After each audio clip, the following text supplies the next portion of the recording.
అందరికీ నమస్కారం. Welcome to Shashi TV. నేను భాను మేకల. ప్రస్తుతం రెండు తెలుగు రాష్ట్రాల్లో చాలా పెద్ద ఎత్తున వివాదాస్పదమైనటువంటి మరణం పాస్టర్ ప్రవీణ్ పగడాల గారి మరణం. ఈ మరణంపై యావత్ క్రైస్తవ సమాజం మొత్తం రోడ్డు మీదకి వచ్చి బైఠాయించి నిరసనలు ధర్నాలు చేస్తూ ఆయన అన్యాయంగా దారుణంగా హత్య చేశారని చెప్పి చాలా పెద్ద ఎత్తున క్రైస్తవ సమాజం మొత్తం ఆరోపణ చేస్తున్నారు. ఈ నేపథ్యంలో కొంతమంది హైందవానికి సంబంధించిన వారు ఆయన తప్పతాగి బైక్ మీద నుంచి పడిపోయి ఆయన యాక్సిడెంట్ అయిపోయి చనిపోయాడని చెప్పి ఇలా కొంతమంది ఆరోపణలు చేస్తున్నారు. సో ఇదే అంశంపై మనతో మాట్లాడటానికి హమారా ప్రసాద్ గారు, ఆయన కూడా సోషల్ మీడియాలో ఎప్పుడు యాక్టివ్గా ఉంటారు మన ముందు.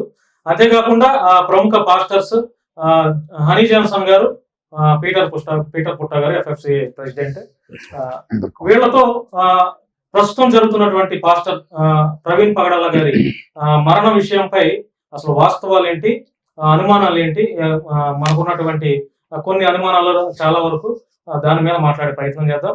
అందరికీ నమస్కారం. నమస్కారం. ఇంటర్వ్యూ స్టార్ట్ చేసే ముందు నేను చెప్పేది ఏంటంటే, ఇది నా రిక్వెస్ట్ మాత్రమే. ఎవరు వ్యక్తిగత దోషం చేసుకోవద్దు. సబ్జెక్ట్ వైజ్ క్రిటిసైజ్ చేసుకుందాం. సబ్జెక్ట్ వైజ్ నాకున్నటువంటి ప్రశ్నలు, అనుమానాలు నేను అడుగుతాను.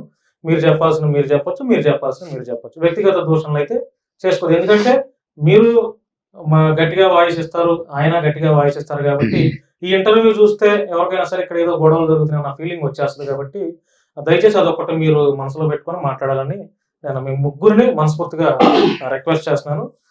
రైట్, ఇక ఇంటర్వ్యూ స్టార్ట్ చేస్తే, పాస్టర్ ప్రవీణ్ పగడాల గారిది హత్య అని చెప్పి క్రైస్తవ సమాజం మొత్తం అంటున్నారన్న.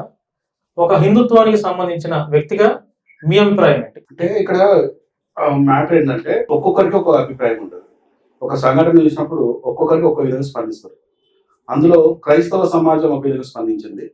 నేను వీడియోలు ఫుటేజ్, పోలీసు విడుదల చేసిన ఫుటేజ్ ఒకటి చూసినప్పుడు నేను ఒక విధంగా స్పందించాను. ఆ ఫుటేజ్ చూడకముందు నేను ఒక విధంగా స్పందించాను. నా స్పందనలో రెండు రకాలు చూపిస్తాను, చెప్తాను కారణం క్లియర్. జనరల్ గా ఏ వ్యక్తి అయినా మామూలు సమాజంలో మరణిస్తే ఒక సానుభూతి అనేది ఖచ్చితంగా ఉంటుంది, 100%. అంతవరకు అతను ఏదన్నా తప్పులు చేసి ఉన్నా కూడా ఆ తప్పును పక్కన పెట్టేసి మంచి వెతుక్కోవడానికి ప్రయత్నిస్తున్నాను. సో అదే కోవలో నేను కూడా ఏం చేశానంటే, ఎప్పుడైతే 25వ తారీఖు సాయంత్రం 6 గంటలకు తెలిసిందో ఇమీడియట్ గా నేను పుట్టగారికి ఫోన్ చేశాను. పుట్టకు ఫోన్ చేసి ఇప్పుడుతో మాట్లాడాను. మేము కూడా సానుభూతి తెలియజేస్తున్నాము. ఇది ఎవరు చేసినా తప్పే, హిందూ చేశాడా, క్రిస్టియన్ చేశాడా, సానుభూతి తెలియజేశారు. రైట్. అంతేకాకుండా అతను పుట్ట దగ్గర విపి రెడ్డి ఫోన్ నెంబర్ కూడా తీసుకున్నాను. తీసుకొని విపి రెడ్డి కూడా కాల్ చేసినాను. నీ కాల్ డైల్ కూడా తీసుకున్నాను. ఆయన కూడా చాలా బాగా స్పందించాడు. అవునన్నా మనం అందరం దీన్ని వ్యతిరేకిద్దాము అన్నాడు. అంటే ఇక్కడ ఎవరి మీద ఆరోపణలు ఇచ్చారు, అంతకు ఎవరి మీద ఆరోపణలు రాలే. అంటే ఒక మర్డర్ అనేది వాళ్ళు చెప్పారు. ఆ మర్డర్ మేము కూడా యాక్సెప్ట్ చేశాం. Okay, murder కావచ్చేమో. సో దీన్ని అందరం ప్రతిఘటిద్దాం. అది ఎవరైనా సరే, ఎవరు చేసినా తప్పే.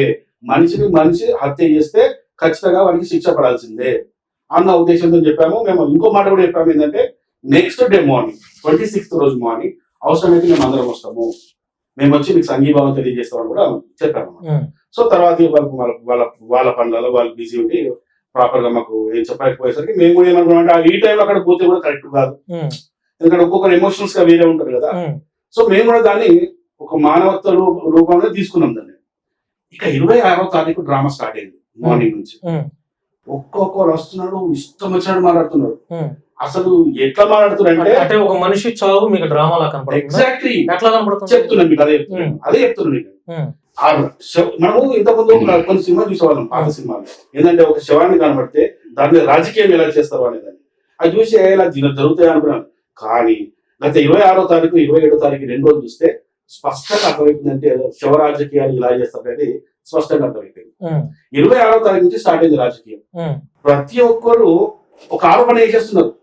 ఫలానా హిందూ మతోన్మాదులు చేశారు, ఫలానా వ్యక్తులు చేశారు అని ఒక ప్రాపగండా స్టార్ట్ అయిపోయింది. అనుమానం ఉంటే పోలీసే చెప్పాలి, తప్పు లేదు. ఫలానా వ్యక్తుల వల్ల అనుమానం ఉందని మాకు అని చెప్పడం వేరే, కానీ వాళ్ళే చేశారు అంటే వీళ్ళు ఏ దగ్గర వెళ్ళిపోయారంటే పోలీసు వాళ్ళని కూడా డిమాండ్ చేసేస్తున్నారు. వాళ్ళే చేశారు, మాకు ఆ విధంగా ఎఫ్ఐఆర్ కావాలి, పోస్ట్ మార్టం కూడా మాకు ఆ విధంగా వస్తేనే నమ్ముతాం. మేము ఆ విధంగా వస్తే నమ్మడం ఏంటి? పోస్ట్ మార్టం ఏ విధంగా రావాలి, ఆ విధంగా వస్తుంది కదా. మీరు దగ్గరుండి చూసారా ఏందన్నా? ఆయన యాక్సిడెంట్ దగ్గరుండి చూసారా? ఎవ్వరు కూడా ఆ ప్రమాదాన్ని కాదు కదా. అలాగని క్రైస్తవ సమాజంలో ఉన్న పాస్టర్లు కూడా దగ్గర నుండి చూసారా ఆయన ఎలా చనిపోయారు? చెప్తున్నా కదా, ఆ ప్రమాదాన్ని ఎవరు చూడలేదు. అర్థం, పాస్టర్లు చూడలేదు, ఈ ఏ సమాజం చూడలేదు, ఈవెన్ పోలీసులు కూడా చూడలేదు, ఎవరికి తెలియదు. ఇప్పుడు అది కానప్పుడు అది హత్య అని చెప్పేసి చెప్పడంలో తప్పు లేదు, హత్య అని చెప్పడంలో తప్పు లేదు. కానీ ఫలానా వాళ్ళే చేశారు అని చెప్పేసి చెప్పడం తప్పు కదా. అర్థం కదా. ఎందుకంటే మనకి గత నెల రోజుల నుంచి మనం చూస్తే ప్రవీణ్ పగడాల 1 month నుంచి ఒకసారి చూస్తే అతనికి ఒక ముస్లిం వర్గానికి ఉన్న షమి అనుకుంటా, వాళ్ళిద్దరి మధ్యలో ఒక వార్ జరిగిన విషయం మనందరూ తెలిసింది. బెదిరింపులు కూడా జరిగినాయి. సరే, ఒక క్షమాపణ కూడా చెప్పుకున్నారు. అక్కడికి వచ్చిన పాస్టర్లు అనే వాళ్ళు ఏం మాట్లాడుతున్నారంటే, రంజాన్ అనే పవిత్ర మాసంలో ముస్లింలు చేయరటి పనులు, కానీ హిందువులు మాత్రం మతం వాళ్ళు మాత్రం చేస్తారట. ఇదేంటి? దీనికి ఇవన్నీ చూసిన తర్వాత అసలు ఎందుకు సానుభూతి తెలియజేయాలి వీళ్ళకి? ఆ అర్హత వీళ్ళకి లేదు. సో నాకున్న డౌట్స్, ఆ పోలీసులు వీడియో ఎప్పుడైతే ఫుటేజ్ విడుదల చేశారో ఆ ఫుటేజ్ ప్రకారం మేము కూడా చెప్పాల్సిన చెప్పుకుంటే పోయినాం. మా అనుమానాలు ఏంటి? పోలీసులు ఫుటేజ్ విడుదల చేశారు. అబ్నార్మల్ గా బండి మీద వస్తున్నాడు. అబ్నార్మల్ గా అంటే జనరల్ ఒక వ్యక్తి బండి నడిపించే విధానంగా బండి రావట్లేదు. అయితే నిద్ర మత్తులో నడిపిస్తే బండి వన్ సైడ్ వెళ్తుంది. అంటే మన అనాలిసిస్ అది గ్యారంటీ కావాలని లేదు, నేను అనుకున్న అనాలిసిస్ వన్ సైడ్ వెళ్తుండొచ్చు. ఆ అబ్నార్మల్ డ్రైవింగ్ నాకు ఎట్లా అనిపించింది అంటే, ఒక తాగి డ్రైవింగ్ చేస్తున్నట్టు నాకు అనిపించింది. సో ఎందుకంటే అంతకుముందు కూడా ఒక వీడియో చూసాను. ఏంటంటే, నేను ఒకప్పుడు విపరీతమైన డ్రగ్స్ తీసుకునేవాడిని అని ఒక ప్రవీణ్ పగడాల్లో మాట్లాడిన వీడియో కూడా చూసాను. సో ఒకప్పుడేది ఇప్పుడు తీసుకొచ్చాము మనం చూడాలి, అదే మన వ్యక్తిగత చూడలేము మనం. సో ఆ విధంగా ఈ ఊహతోని ఇది కూడా జరిగి ఉండొచ్చు కదా అని మాట నేను చెప్పాను. మీరేం చెప్తారు సార్ దీని మీద? ఆయన మాటలు అమర ప్రసాద్ గారి మాటలను పూర్తిగా నేను విభేదిస్తాను, ఖండిస్తాను. సానుభూతి తెలియజేశారు అన్నంత వరకు నాకు నచ్చింది, బాగుంది. కానీ ఆ సానుభూతి ఇలా వెంటనే నేను యూటర్న్ తీసుకుని దీని మీద నేను ఎలా స్పందించాను అన్న మాటని నేను అడుగుదామని స్టూడియోకి వచ్చాను. ఆయన పెట్టిన పోస్ట్ నేను చదవాలని అనుకుంటున్నాను. దాంట్లో ఆయన వ్యక్తిగతంగా ఆయన చెప్పేశారు ఏమన్నారు ఒకసారి మీరే చదవండి, అక్కడ అందులో ఏముందో చదివి వినిపించండి ఒకసారి. అందులో పెట్టిన దాని మీద అమర ప్రసాద్ గారు పెట్టిన పోస్టులు, నా దేశానికి పట్టిన ఒక దరిద్రం లేదా ద్రోహి నిత్య నరకానికి చేరుకోవడం వల్ల నా మాతృభూమికి ఒకటి భారం తగ్గింది. చెప్పండి. చెప్పండి. బ్రిటిష్ వాళ్ళు నా ఆత్మీయ తల్లిదండ్రులు అన్నాడు. ఎవరు? ప్రవీణ్ కుమార్. బ్రిటిష్ వాళ్ళకి ఆత్మీయ తల్లిదండ్రులు ఎట్లయితే మీకు? బ్రిటిష్ వాళ్ళు ఈ దేశానికి ద్రోహులు. బ్రిటిష్ వాళ్ళు ఆయన చెప్పాడు కదా, ఆయన చెప్పారు దోచుకుంటే బ్రిటిష్ వారు దోచుకున్నారు అని ఆయన చెప్పాడు. దొంగలని చెప్పు. మన ఆత్మీయ తల్లిదండ్రులు ఎందుకు అవుతారు మీకు? నీకెందుకు ఆత్మీయ తల్లిదండ్రులు? నాకు అక్కడే నాకు ప్రశ్నిస్తున్నాడు. నీ ఆత్మీయ తల్లిదండ్రులు ఎట్లా అవుతుంది? నువ్వు తెచ్చినప్పుడు నేను 100% నీకు ఎక్కివేస్తా. నువ్వు ఎప్పుడైతే నీ ఆత్మీయ తల్లిదండ్రులు అని చెప్పినావో ఈ దేశం మొత్తంలో నువ్వైనా కావచ్చు బ్రిటిష్ వాళ్ళు మనం వ్యతిరేకిస్తాము. వాళ్ళని దోచుకోవడానికి వెనక సహకరించిన తర్వాత మాట్లాడతాం. బ్రిటిష్ వాడు దోచుకున్నాడు ఈ దేశాన్ని, మనల్ని బానిసగా చేసుకుని 200 సంవత్సరాలు పరిపాలించాడు. వాడు నీకు ఎట్లా ఆత్మీయ తల్లిదండ్రులు? అలాంటి దేశద్రోహులను అన్న వాళ్ళు నీకు ఆత్మీయ తల్లిదండ్రులు అయినప్పుడు నువ్వు ఖచ్చితంగా దేశద్రోహి అవుతావు కదా. ఈ దేశానికి శత్రువు నీకు ఆత్మీయుడు ఎట్లయింది? నీకు ఆత్మీయుడైతే నీ ఇంటి పక్కన నేను కావాలా? వాడెట్లయింది నీకు?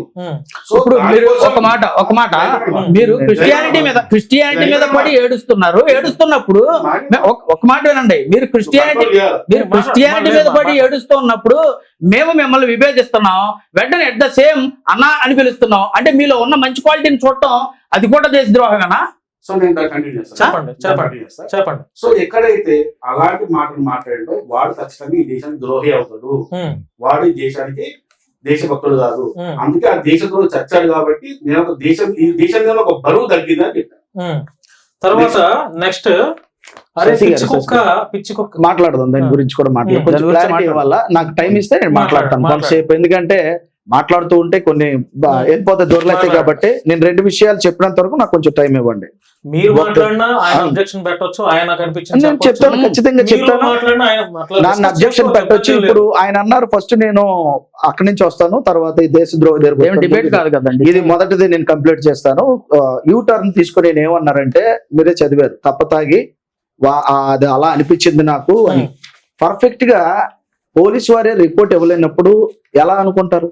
అనుకోవడానికి ఆస్కారం ఎక్కడుంది? ఇది వ్యక్తిగతంగా కావాలని అన్నమాట, ఆయన మీద అభాండం మోపడానికి అన్నమాట తప్ప పోలీసు వారు ఏమైనా రిపోర్ట్ ఇచ్చారా? ఆయన తాగి ఈయన యాక్సిడెంట్ అయిందని ఇవ్వలేదు కదా, ఇంతవరకు రిపోర్ట్ ఏమి ఇవ్వలేనప్పుడు మీరు ఎలా అనుకుంటారు? అసలు అనుకోవడానికి ఆస్కారం లేదు. మీరు ఎలా ఆయన చంపింది పలానా హిందువులను మీరు ఎలా అంటారు? బాగా వినండి, రైట్ కదా, ఉండండి. అక్కడ హిందువులని వీళ్ళ పేర్లు ఎవరి పేర్లు చెప్పలేదు. ఎక్కడ రాశారు? దేని మీద? ఎక్కడ రాశారు? ఈయన ఏమన్నారు? ఉండండి, ఇక్కడ రాశారు. అవును, ఆగండి. హిందువులే చంపారు అని వినండి. వాళ్ళు వ్యక్తిగతంగా అన్న మాట అయితే ఉండొచ్చు కానీ వీళ్ళకి కంపల్సరీ వీళ్ళకి ఫోన్లు వచ్చాయి. ఆగండి, వీళ్ళ పేర్లు ఏమైనా అడిగారా? వీళ్ళు ఎవరికైనా ఫోన్లు చేశారా? వీళ్ళు ఏమైనా పోలీస్ స్టేషన్ పిలిపించారా? అది అడగాలి కదా. వీళ్ళు అంటున్నారు కదా వచ్చినప్పుడు వీళ్ళు ఏమైనా పోలీస్ స్టేషన్ పిలిపించారా? పలానా ప్రసాద్ గారిని గానీ పలానా వ్యక్తులు గానీ మీరు రండి, మీ మీద అనుమానం ఉందని అడిగారు ఎవరైనా? వీళ్ళ పేర్లు అని అన్నారు కదా, మరి అనకుండా దాన్ని ఎలా డిక్లేర్ చేస్తారు? మమ్మల్ని అన్నారు ఎవరిని అన్నారు? బాధలో ఉన్నప్పుడు అంత మాట్లాడతారు, అది కన్ఫర్మ్ గా పోలీసులు తీసుకోరు. అవునా కాదా? కన్ఫర్మ్ తీసుకుంటారా? మీరు అన్నట్టు వీళ్ళకేం ఫోన్లు చేశారా? వీళ్ళని రమ్మన్నారా? వీళ్ళు అలాగా కన్ఫర్మ్ చేసేస్తారు. ఆయన తాగాడని అంటున్నారు. ఈ విషయం అడగడానికి వచ్చాను. ఆయన తాగినట్టు వీళ్ళు కదా తెలుసు. వీళ్ళతో ఏమైనా పార్టీలోకి వెళ్ళాడు ఆయన? లేదా వీళ్ళే పార్టీ చేసుకుని ఇలా అటు వెళ్ళిపోతే అమర్ ప్రసాద్ గారితో ఏమైనా పార్టీలో కూర్చున్నారా? అమర్ ప్రసాద్ గారు పార్టీ చేసుకున్నట్టు ఆయన అటు వెళ్ళిపోతే కలిపారా? ఇది రైట్ కాదు కదా. పెగ్గు కలిపి ఆయనకి పట్టించి తీసుకెళ్లారు. ఇంత కన్ఫర్మ్ గా ఎలా చెప్తున్నారు? ఇది ఖండించదగ్గ విషయం. ఆయన చనిపోయారని అన్నప్పుడు సానుభూతి చెప్పినప్పుడు దాని మీద స్టాండ్ అవ్వాలి. రెండోది ఎవడో ఏదో అన్నాడని అది పూర్తిగా కంప్లీట్ చేయకుండా పోలీసు వారికి రిపోర్ట్ ఇవ్వకుండా పైగా వీళ్ళు పోలీసు వారు ఎవరు ఫోన్లు చేయకుండా మీ మీద అనుమానాలు ఉన్నాయండి మిమ్మల్ని అన్నారంటే అనకుండా ఇంకొక విషయం కూడా మీకు చెప్తాను. కొంతమంది అలా ఇలా అంటే కొంతమంది పేర్లు పెట్టకూడదు అక్కడ. నేను ఈయన అది కాదు, అది తప్పు అని చెప్పిన వాళ్ళు మేము విన్నారు. అక్కడ రాస్తున్న ఏదైతే రిపోర్ట్ రాస్తారో ఏది తెలియకుండా మాట్లాడకూడదు, లేని వ్యక్తుల గురించి మనం మాట్లాడకూడదు అని చెప్పింది మేము. అక్కడ వెనకాల బిహైండ్ సీన్ లో ఉండేది ఎవరంటే మేమున్నాం. వీళ్ళెవరు రాలేదు, వీళ్ళెవరికి తెలియదు. అక్కడ తెలియకుండా ఎలా పోస్టులు పెడతారు? చనిపోయిన వ్యక్తి సామాన్యమైన వ్యక్తి కాదు. క్రైస్తవ ప్రపంచంలో చాలా పేరు ప్రఖ్యాతులు ఉన్న వ్యక్తి. అదే చెప్తున్నాను, అదే మాట్లాడుతున్నాను. ఇప్పుడు ఈయన స్వతంత్ర సమరయోధులే, వీళ్ళేమో స్వతంత్ర సమరయోధులే అది చెప్పండి. ఇప్పుడు మాట్లాడిన వాళ్ళు ఎవరైనా సరే దీన్ని వెనకాల ఉన్న వీళ్ళందరూ ఏమైనా దేశాన్ని ఉద్ధరించేస్తున్నారు, వీళ్ళందరూ ఏమైనా స్వతంత్ర సమరయోధులు కాదు కదా. ప్రవీణ్ పగడాల గారు ఎవరు బ్రిటిష్ వారిని పొగిడారు అన్నారు, పచ్చి అబద్ధం అది. ఆయన తిట్టడం కూడా ఉంది, వినాలి. ఆయన తిట్టడం కూడా ఉంది. ఆయన అన్నిది మిషనరీస్ అన్నారు. భారత దేశానికి వచ్చి సతీ సాగమనం దగ్గర నుంచి బాల్య వివాహాల దగ్గర నుంచి చదువు చెప్పించడం దగ్గర నుంచి వాళ్ళు చేసిన గొప్పతనాన్ని వారు మనకి ఆత్మీయ తల్లిదండ్రులు అని అన్న మాటను తీసుకొని వచ్చి బ్రిటిష్ వారిని అన్నారు. మేము బ్రిటిష్ వారిని వ్యతిరేకిస్తాం. ఇప్పుడు బ్రిటిష్ వారే అన్నారు. మన అక్కడ ధవళేశ్వరం దగ్గర బ్రిడ్జ్ కట్టారు కదా, ఆయనే బ్రిటిష్ వారు. ఏమంటారు చెప్పమనండి? బ్రిటిష్ వాళ్ళు మంచి వాళ్ళు ఉండరా? మంచి పనులు చేసే వాళ్ళు ఉండరా? ఎవడైతే మన దేశాన్ని దోచుకున్నాడో, ఎవడైతే మన ఆడపిల్లల మీద మానభంగం చేశాడో, ఎవడైతే హత్యాకాండ జరిగించాడో ఆడిద్రోహి, ఆడి వెధవ. మన దేశానికి మంచి చేసేవాడు ఎవడైనా మంచివాడే అంటాం. మంచి చేస్తాడు, చెడ్డోడైనా ఇప్పుడు అన్నారు. ఇప్పుడు క్రైస్తవుడు అవ్వచ్చు, హిందూ అవ్వచ్చు, ముస్లిం అవ్వచ్చు, మంచి చేస్తే ఎవడైనా మంచి, అంతే కదండి. మరి పైగా ఈయన అలా షమి గురించి చెప్తున్నారు. ఆయన అన్ని తర్వాత ఆయన క్షమాపణ అడిగాడు. మేమైతే ఇది కాదండి క్షమాపణ చెప్పాడు కూడా. అయితే ఇది రంజాన్ మాసం కాబట్టి వాళ్ళు చేయరని స్టేట్మెంట్ ఎవరు ఇవ్వలేదండి. అది రంజాన్ మాసం కూడా వాళ్ళు ఇవ్వలేదు. అవును, పాస్టర్ అజయ్ గారు రంజాన్ మాసంలో పవిత్రమైనటువంటి ముస్లింలు ఎవరు హత్యలు చేయరనే ఒక వాడైతే ఒక మాట బ్రదర్, ఇప్పుడు షమీ అనే వ్యక్తి మీద మాకు అనుమానాలు ఉన్నాయి కాబట్టి పిటిషన్ లో కూడా అతను ఎంటర్ చేశాం. ఎందుకంటే ఆ కోణంలో కూడా దర్యాప్తు ప్రతిదీ. రెండోది ఇందక్కడ హని జాన్సన్ గారు అన్నారు వీళ్ళ పిటిషన్ లో ఎంటర్ చేయలేదని అన్నారు. ఒక మాట, పిటిషన్ లో ఎంటర్ చేయలేదు అని అన్నారు హని జాన్సన్ గారు. ఎప్పుడైతే మాట్లాడిన వాయిస్ గురించి మీరు మాట్లాడారు, హని జాన్సన్ గారు ఏమన్నారంటే పిటిషన్ లో మేము ఎంటర్ చేయలేదు, మేము కాదన్నాము అని చెప్పి అన్నారు. కాదనే అన్నాం కానీ వెంటనే వాళ్ళు ఇచ్చినటువంటి స్టేట్మెంట్ ని బట్టి పిటిషన్ లో హమారా ప్రసాద్ గారు ఎప్పటి వరకు ముందు రోజు వరకు అది కూడా మీకు వివరం. ముందు రోజు వరకే ఇవ్వలేదన్నాం. ఎప్పుడైతే ఈయన తాగి చచ్చిపోయారని మాట్లాడినారో అనుమానితులుగా ఎవరు, నా పేరు కూడా ఇవ్వచ్చు, శశి గారి పేరు కూడా ఇవ్వచ్చు, ఇవ్వడానికి లేదా? ఇన్వెస్టిగేషన్ శశి గారు ఉండొచ్చు, అందులో ఎవరైనా ఉంటారు, ఎవరి పేరైనా ఇవ్వచ్చు, దాన్ని తప్పలేదు కదా. చెప్పండి. పాయింట్ ఏంటంటే ఇక్కడ పిటిషన్ లో ఎవరి పేరు ఇవ్వచ్చు, అనుమానం ఎవరిని చెప్పొచ్చు. అది ప్రాబ్లం ఫస్ట్ చెప్తున్నాను. నేను ఏం చెప్తున్నా అంటే ఎవరైతే ఫలానా మతోన్మాదులు అని మా పేర్లు పర్టికులర్ గా మా పేరు చెప్పిన వ్యక్తులు మీరు మతోన్మాదనా? మీరు మతోన్మాది హమారా ప్రసాద్ పేరు అన్న నువ్వు ఒప్పుకుంటావా దాన్ని? అన్న మీరు ఒప్పుకుంటారా? మతోన్మాద అంటే ఒప్పుకుంటారా? మీరు ఒప్పుకుంటారా? మతోన్మాద అమర ప్రసాద్ అని అంటే ఒప్పుకుంటారా? మీరు ఒప్పుకున్నట్ట? మీరు మతోన్మాదులను ఒప్పుకున్నట్ట? మీరు ఒప్పుకుంటారా? చెప్పండి. అందరి గురించి చెప్పినా కానీ నేను మతోన్మాది చెప్పాను నేను. అది ఎందుకంటే ఇదే మెచ్యూరిటీ లెవెల్స్ తక్కువ అనేది దీని అంటారు. వాళ్ళు అన్న విషయం నేను చెప్తున్నా. అదే కదా, మతోన్మాది హమారా ప్రసాద్, మతోన్మాది కరుణాకరు, మతోన్మాది లలిత, ఇంకా మా పేరు పెట్టుకుంటూ అక్కడ అజయ్ అనే పాస్టర్ పర్టికులర్ గా మా పేరు చెప్తున్నాడు అక్కడ. కంప్లీట్ అయితే మీరు అక్కడ మా పేరు చెప్తున్నందుకు నేను మాట్లాడినా. నేను ఏమంటున్నా అంటే మీకు అనుమానాలు ఉంటే చెప్పండి, కానీ నేనే చేసామని నేను చెప్తారు. ఎప్పుడు వాళ్ళు ప్రవీణ్ కి షమీకి మధ్యలో ఇష్యూస్ జరిగింది. ఆ ఇష్యూస్ జరిగినప్పుడేమో చంపేస్తాం అని చెప్పేసి వార్నింగ్ ఇచ్చిన శని గురించి మాట్లాడుతున్నప్పుడేమో ఆయన రంజాన్ మాసం కాబట్టి అలాంటి పనులు ముస్లింస్ చేయరు అంటున్నారు. అంటే మా పని పడలేదా? మేము ఇంకా ఏమైనా చేశామా? మటర్లు ఎవరైనా కొట్టామా? మేమేమన్నా? శశి గారు ఇప్పుడు ఒక మాట అండి, ఇప్పుడు షమీ గారి గురించి అంటున్నారు. షమీ గారు నీ పెట్టలేదని ఎవరు అనలేదు ఇక్కడ. షమీ గారు అన్నట్టు మాత్రం ఇక్కడ ఎవరు నమ్మిలేదండి. షమీ గారు అన్నట్టు మాత్రం ఎవరు నమ్మిలేదండి. షమీ గారు అన్నారని ఎవరు నమ్మలేదు. ఏమని మీరు చేయలేదంటే ఎవరు నమ్మలేదు. మెచ్యూరిటీ లెవెల్ అంటున్నారు.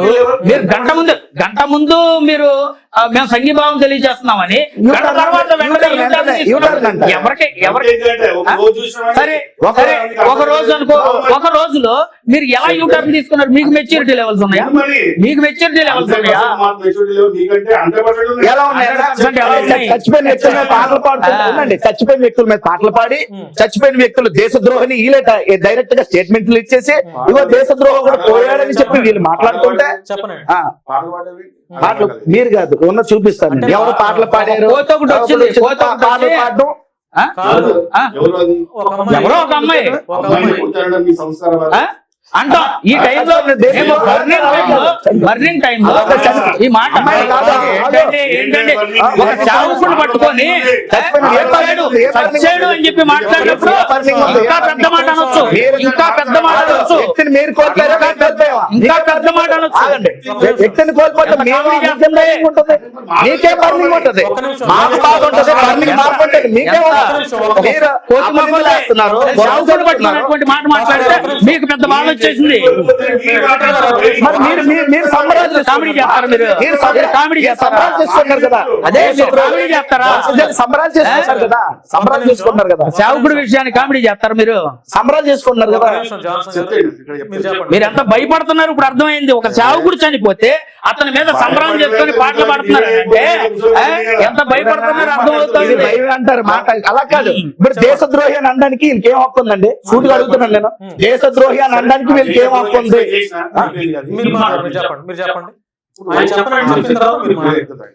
ఇంకా కొన్ని పాయింట్స్ ఉన్నాయి. అవి ఇంకా కంటిన్యూ చేయట్లేదు. వస్తున్నా కొద్ది వస్తున్నారు అంతే. ఆయన మీద వ్యతిరేకంగా మీరు ఎందుకు మాట్లాడుతున్నారు? ఇంకొక పాయింట్ ఏంటంటే ఒక వీడియో కూడా 26వ తారీఖు సాయంత్రం లోపల మాకు ఇంకో వీడియో కూడా వచ్చింది. రాముడు సీతమ్మను అంటే మా రాముడు మీకు ఏ చేతను మా రాముడు అట్లా మా రాముడిని పట్టుకొని సీతమ్మను ఏది ఇష్టంతో పెళ్లి చేసుకోలేదు నేను, నువ్వు అవసరమైతే నాకు ఇష్టం లేదు, నువ్వు అవసరమైతే లక్ష్మణుడితో వెళ్ళిపో, నువ్వు అవసరమైతే భరతుడితో వెళ్ళిపో, లేకపోతే నువ్వు అవసరమైతే సుగ్రీవుడితో. మనిషి పశువు వాడు, మనిషి పశువు వాడు. అవునండి, సిద్ధాంతపరంగా వచ్చినప్పుడు సిద్ధాంతపరంగా ఎదుర్కోండి. సిద్ధాంతపరంగా వచ్చినప్పుడు రామాయణంలో ఉందండి. అది రామాయణంలో ఉన్నది మాట్లాడారు. రామాయణంలో ఉన్నది ఉన్న పాయింట్ మాట్లాడారు. లేదని చెప్పానండి, లేదని చెప్పానండి. రామాయణం ఆ పాయింట్ మీద మాట్లాడుతున్నప్పుడు ఇంత దరిద్రుడికి నేను సానుభూతి తెలిపిందా? నా సానుభూతి తీసుకుని అలాగే దరిద్రుడికి అని చెప్పేసి అక్కడ నుంచి వాళ్ళకి వ్యతిరేకంగా కాదు, మాకున్న అనుమానాలను తెలియజేస్తూ మేము ఎప్పుడు పోస్తారు. ఏది దేశద్రోహిని తాగాడని వీళ్ళకి అనుమానాలు మరి అన్నారు కదా. అన్నారు కదా. ఎక్కడ అన్నారు?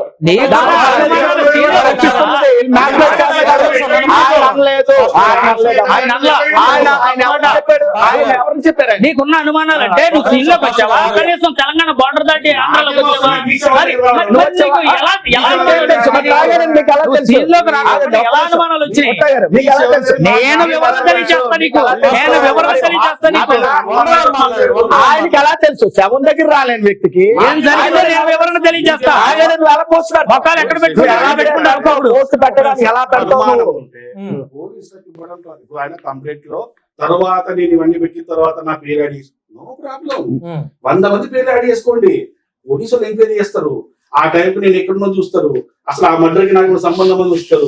అవన్నీ విషయం వాళ్ళు నిర్ణయిస్తారు. వాళ్ళు కాదు ప్రసాద్. కాదండి, అన్ని ఈయనే మాట్లాడుతున్నారు. ఇంకో ఫోన్ చేశారు అడగండి, ఫోన్ చేశారా ఇంకేం అడగండి, ముందు వచ్చిందా లేదా, ఫోన్ వచ్చిందా లేదా అడగండి, ముందు అక్కడి నుంచి వచ్చిందా పోలీస్ స్టేషన్ ముందు అడగండి సార్. అది అడగండి. మరి ఇంకేమి ఏమి చేయకుండా తాగాడని వేళ చెప్తావు. నీకు అక్కడ చెప్పారా పోలీసులు ఏమన్నా? ఒక్క నిమిషం మాస్టర్ గారు, ఒక్క నిమిషం, అసలు ఒక్క నిమిషం ప్రసాద్ గారు. మా పేరు చెప్పినందుకు నేను మాట్లాడితే పోలీసుల నుంచి మీకు ఫోన్ చేశారా అని అడుగుతాడు. మీరు పెట్టినప్పుడు చెప్పన్నది దాని గురించి ఎంక్వైరీలో నిన్ను అడిగారా, నేను అడిగారా ఏంది, ఫోన్ చేశారా అని అడుగుతున్నాను. పెట్టుకున్నాను అంటున్నారు, చెప్పండి. ఇప్పుడు నేను పోలీసులు నాకు ఫోన్ చేసి మీకు కాదు నేను మాట్లాడేది. వాళ్ళు రమ్మంటే ఒక బాధ్యత ఉన్న పౌరుడు నేను పోతా, అది కాదు మ్యాటర్. ఇక్కడ మర్డర్ అయింది అని చెప్పి మీరు ఏ లెక్కతో చెప్పారు మీరు? సరే అనుమానం పలానా వ్యక్తుల మీద ఉంది అనుమానం అని చెప్పడం వేరే, వాళ్ళే చేశారు అని చెప్పడం వేరే. మా పేరు చెప్పుకొని అది తప్పని చెప్తున్నాను. మీరు ఒక్క నిమిషం ఉండండి, నేను 2 ప్రశ్నలు అడుగుతాడు అన్న. ఇప్పుడు పాస్టర్ ప్రవీణ్ కుమార్ గారు ఆయన చేసిన బోధల్లో ఒక మాట అయితే అందరినీ ఆలోచింపజేసే ఒక మాట ఉంది.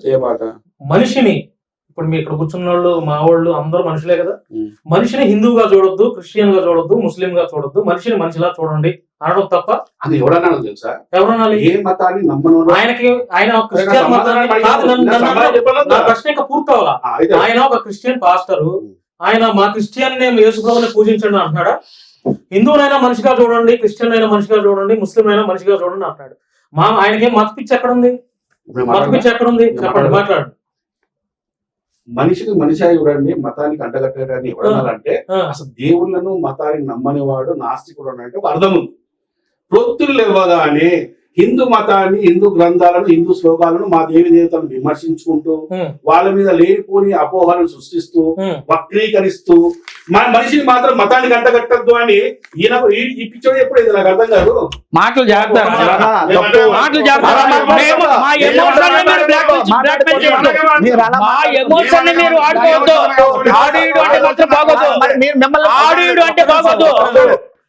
దరిద్రుడికి ఆ మాట అంటే బాగోదు ప్రసాద్, చెప్తున్నా.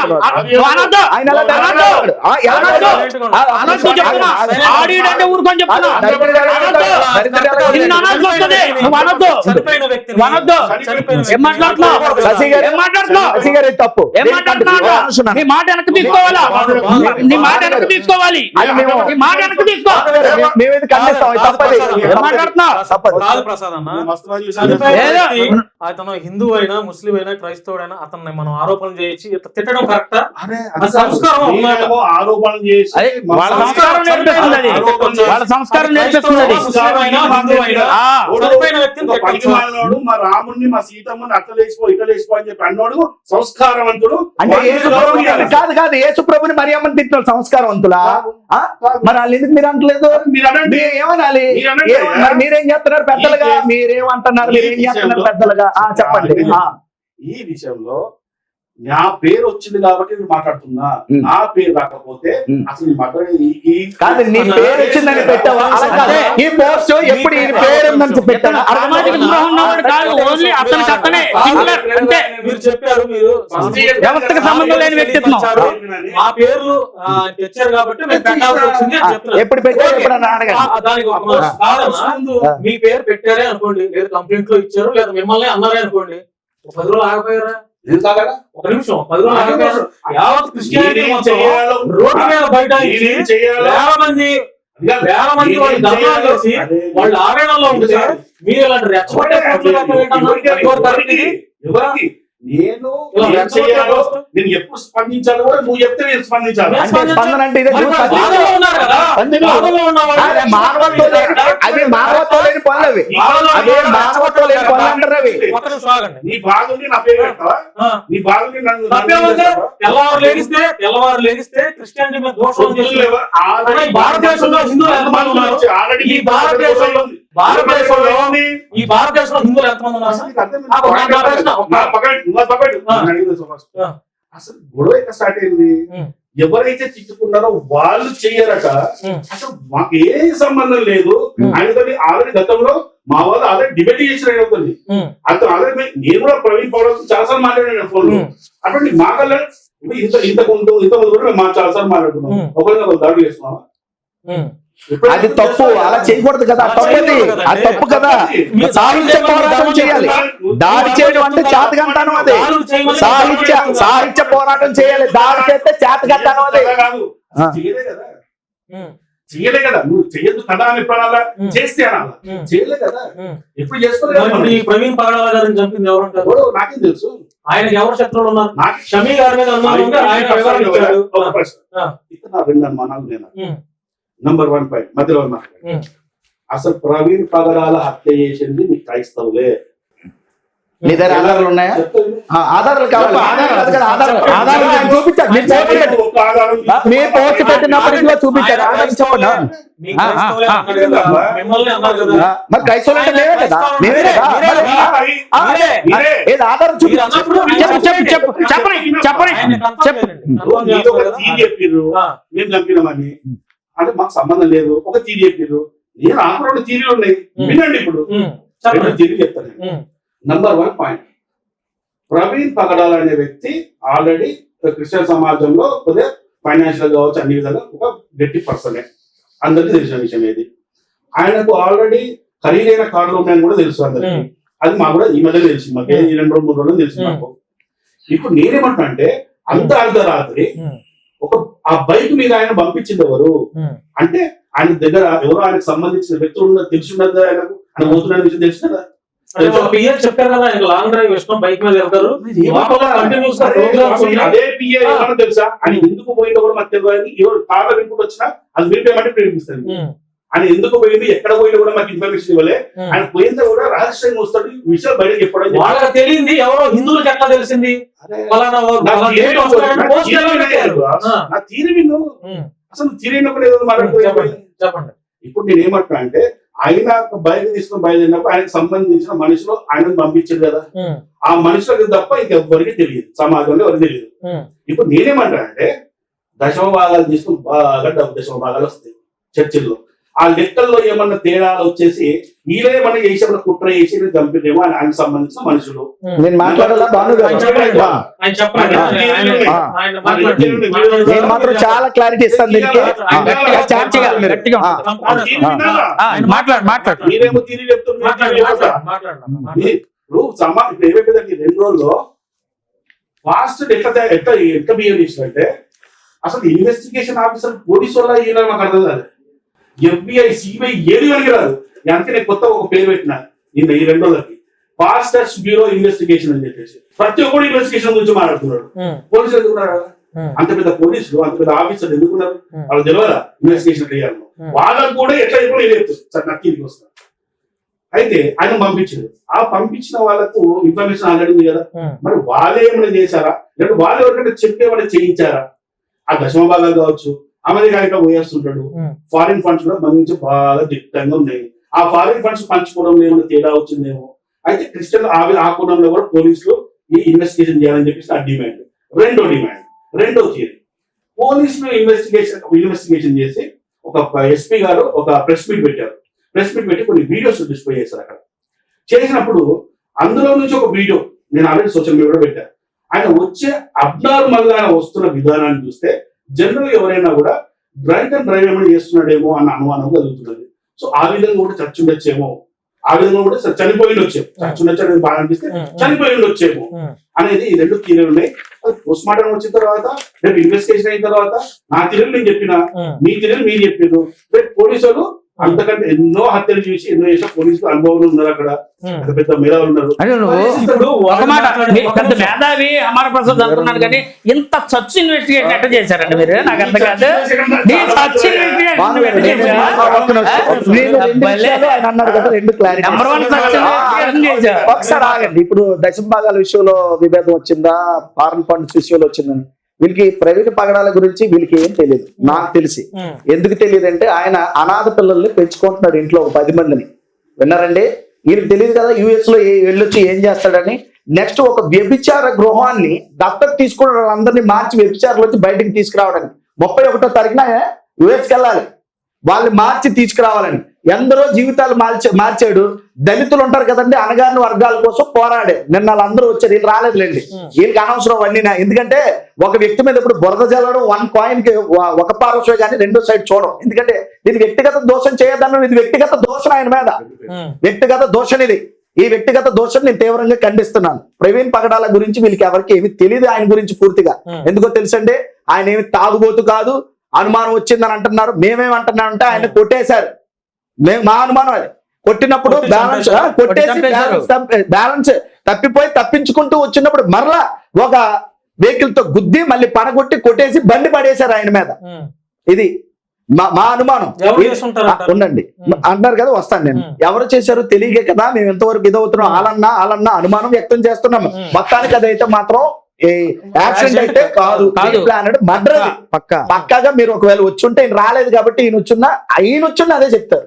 ఇప్పుడు కూర్చొని ఈయన సీట్ లో కూర్చొని చెప్తున్నా ఆయన, ఈయన వచ్చున్నా కూడా అక్కడికి వస్తే క్లియర్ గా చెప్తాడు. మొదట ఎంత కర్రలు ఉండేవి, దానికి రక్త మరకలు ఉండేవి, అవి కనపడకుండా పోయాయి. విన్నారంటే అక్కడి నుంచి వచ్చిన తర్వాత స్కిడ్ అయిపోయి పడిపోవడానికి అక్కడ ఏమి ఆధారాలు కనపడలేదు. మొఖం చిదిగిపోయింది. ఇవన్నీ కూడా 1 by 1 ఇక్కడ ఛాతి మీద ఒక బూట్ గుర్తు లాంటిది ఒకటి కనబడడం జరిగింది. ఏమండి చెప్పండి. ఇద్దరు ఉన్నారు ఇక్కడ, ఇద్దరు పాస్టర్స్ ఉన్నారు. మీరు అసలు బైబిల్ ఏం బోధిస్తుంది? బైబిల్ సత్యం బోధిస్తుందండి. మీరు సత్యాన్ని బోధిస్తున్నారు.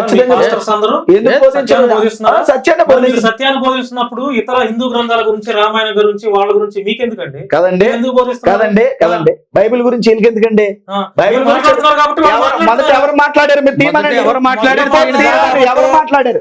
యూట్యూబ్ ఛానల్ ఉండండి. ఫస్ట్ ఎవరన్నారు? అలాగని ఇప్పుడు మేము మాట్లాడడం అని అన్నారు కదా, ఎవరి మీద ఎవరు వీడియోలు పెట్టారు మీరు చూడండి. రోజు ఎక్కడ జరిగాయి నాకు చూపించాలి. మీరు అన్నారు కదా వాళ్ళు పాస్టర్స్ మొత్తాన్ని టార్గెట్ చేస్తారు కదండి. మీరు ఒక మాట అడుగుతాను, భారతదేశం ఎవడు బాబు గారు సొత్తు? ఏం చెప్తారో తెలుసా? ఏమంటారు? మా హిందూ దేశం ఇది కాదని అనమనండి. అమర ప్రసాద్ గారు ఎన్నిసార్లు అన్నాడు ఆ నోటితో? హిందూ అని ఎక్కడ రాస్తుంది? చెప్పండి. మా దేశం పోలీసులు ఇన్వెస్టిగేషన్ తప్పు పట్టిస్తున్నారు పాస్టర్లు అంటున్నారు. వీళ్ళు పక్కాగా రాజ్యాంగాన్ని, చట్టాన్ని తప్పు పట్టిస్తా ఉంటారు. చట్టంలో లేని మాట్లాడతారు. కాదండి, చట్టం అందరినీ సమానం అందా, వ్యతిరేకించిందా? మీరు ఒక మాట అడుగుతాను, సూటిగా చెప్పండి. ఇప్పుడు మీ స్టూడియోలో ఎవరు ఏ మతాన్నైనా ప్రకటించుకునే హక్కు భారతదేశంలో ఉన్న పౌరుడికి ఉందా లేదా? మరి వీళ్ళు ఎవరండి అడగడానికి? ప్రైవేట్ పోలీసింగ్ చేస్తారు, మీకు ఆవిడ పర్మిషన్ ఉందా అని అడుగుతారు. వీళ్ళు ఎవరు ఇచ్చాడు హక్కు?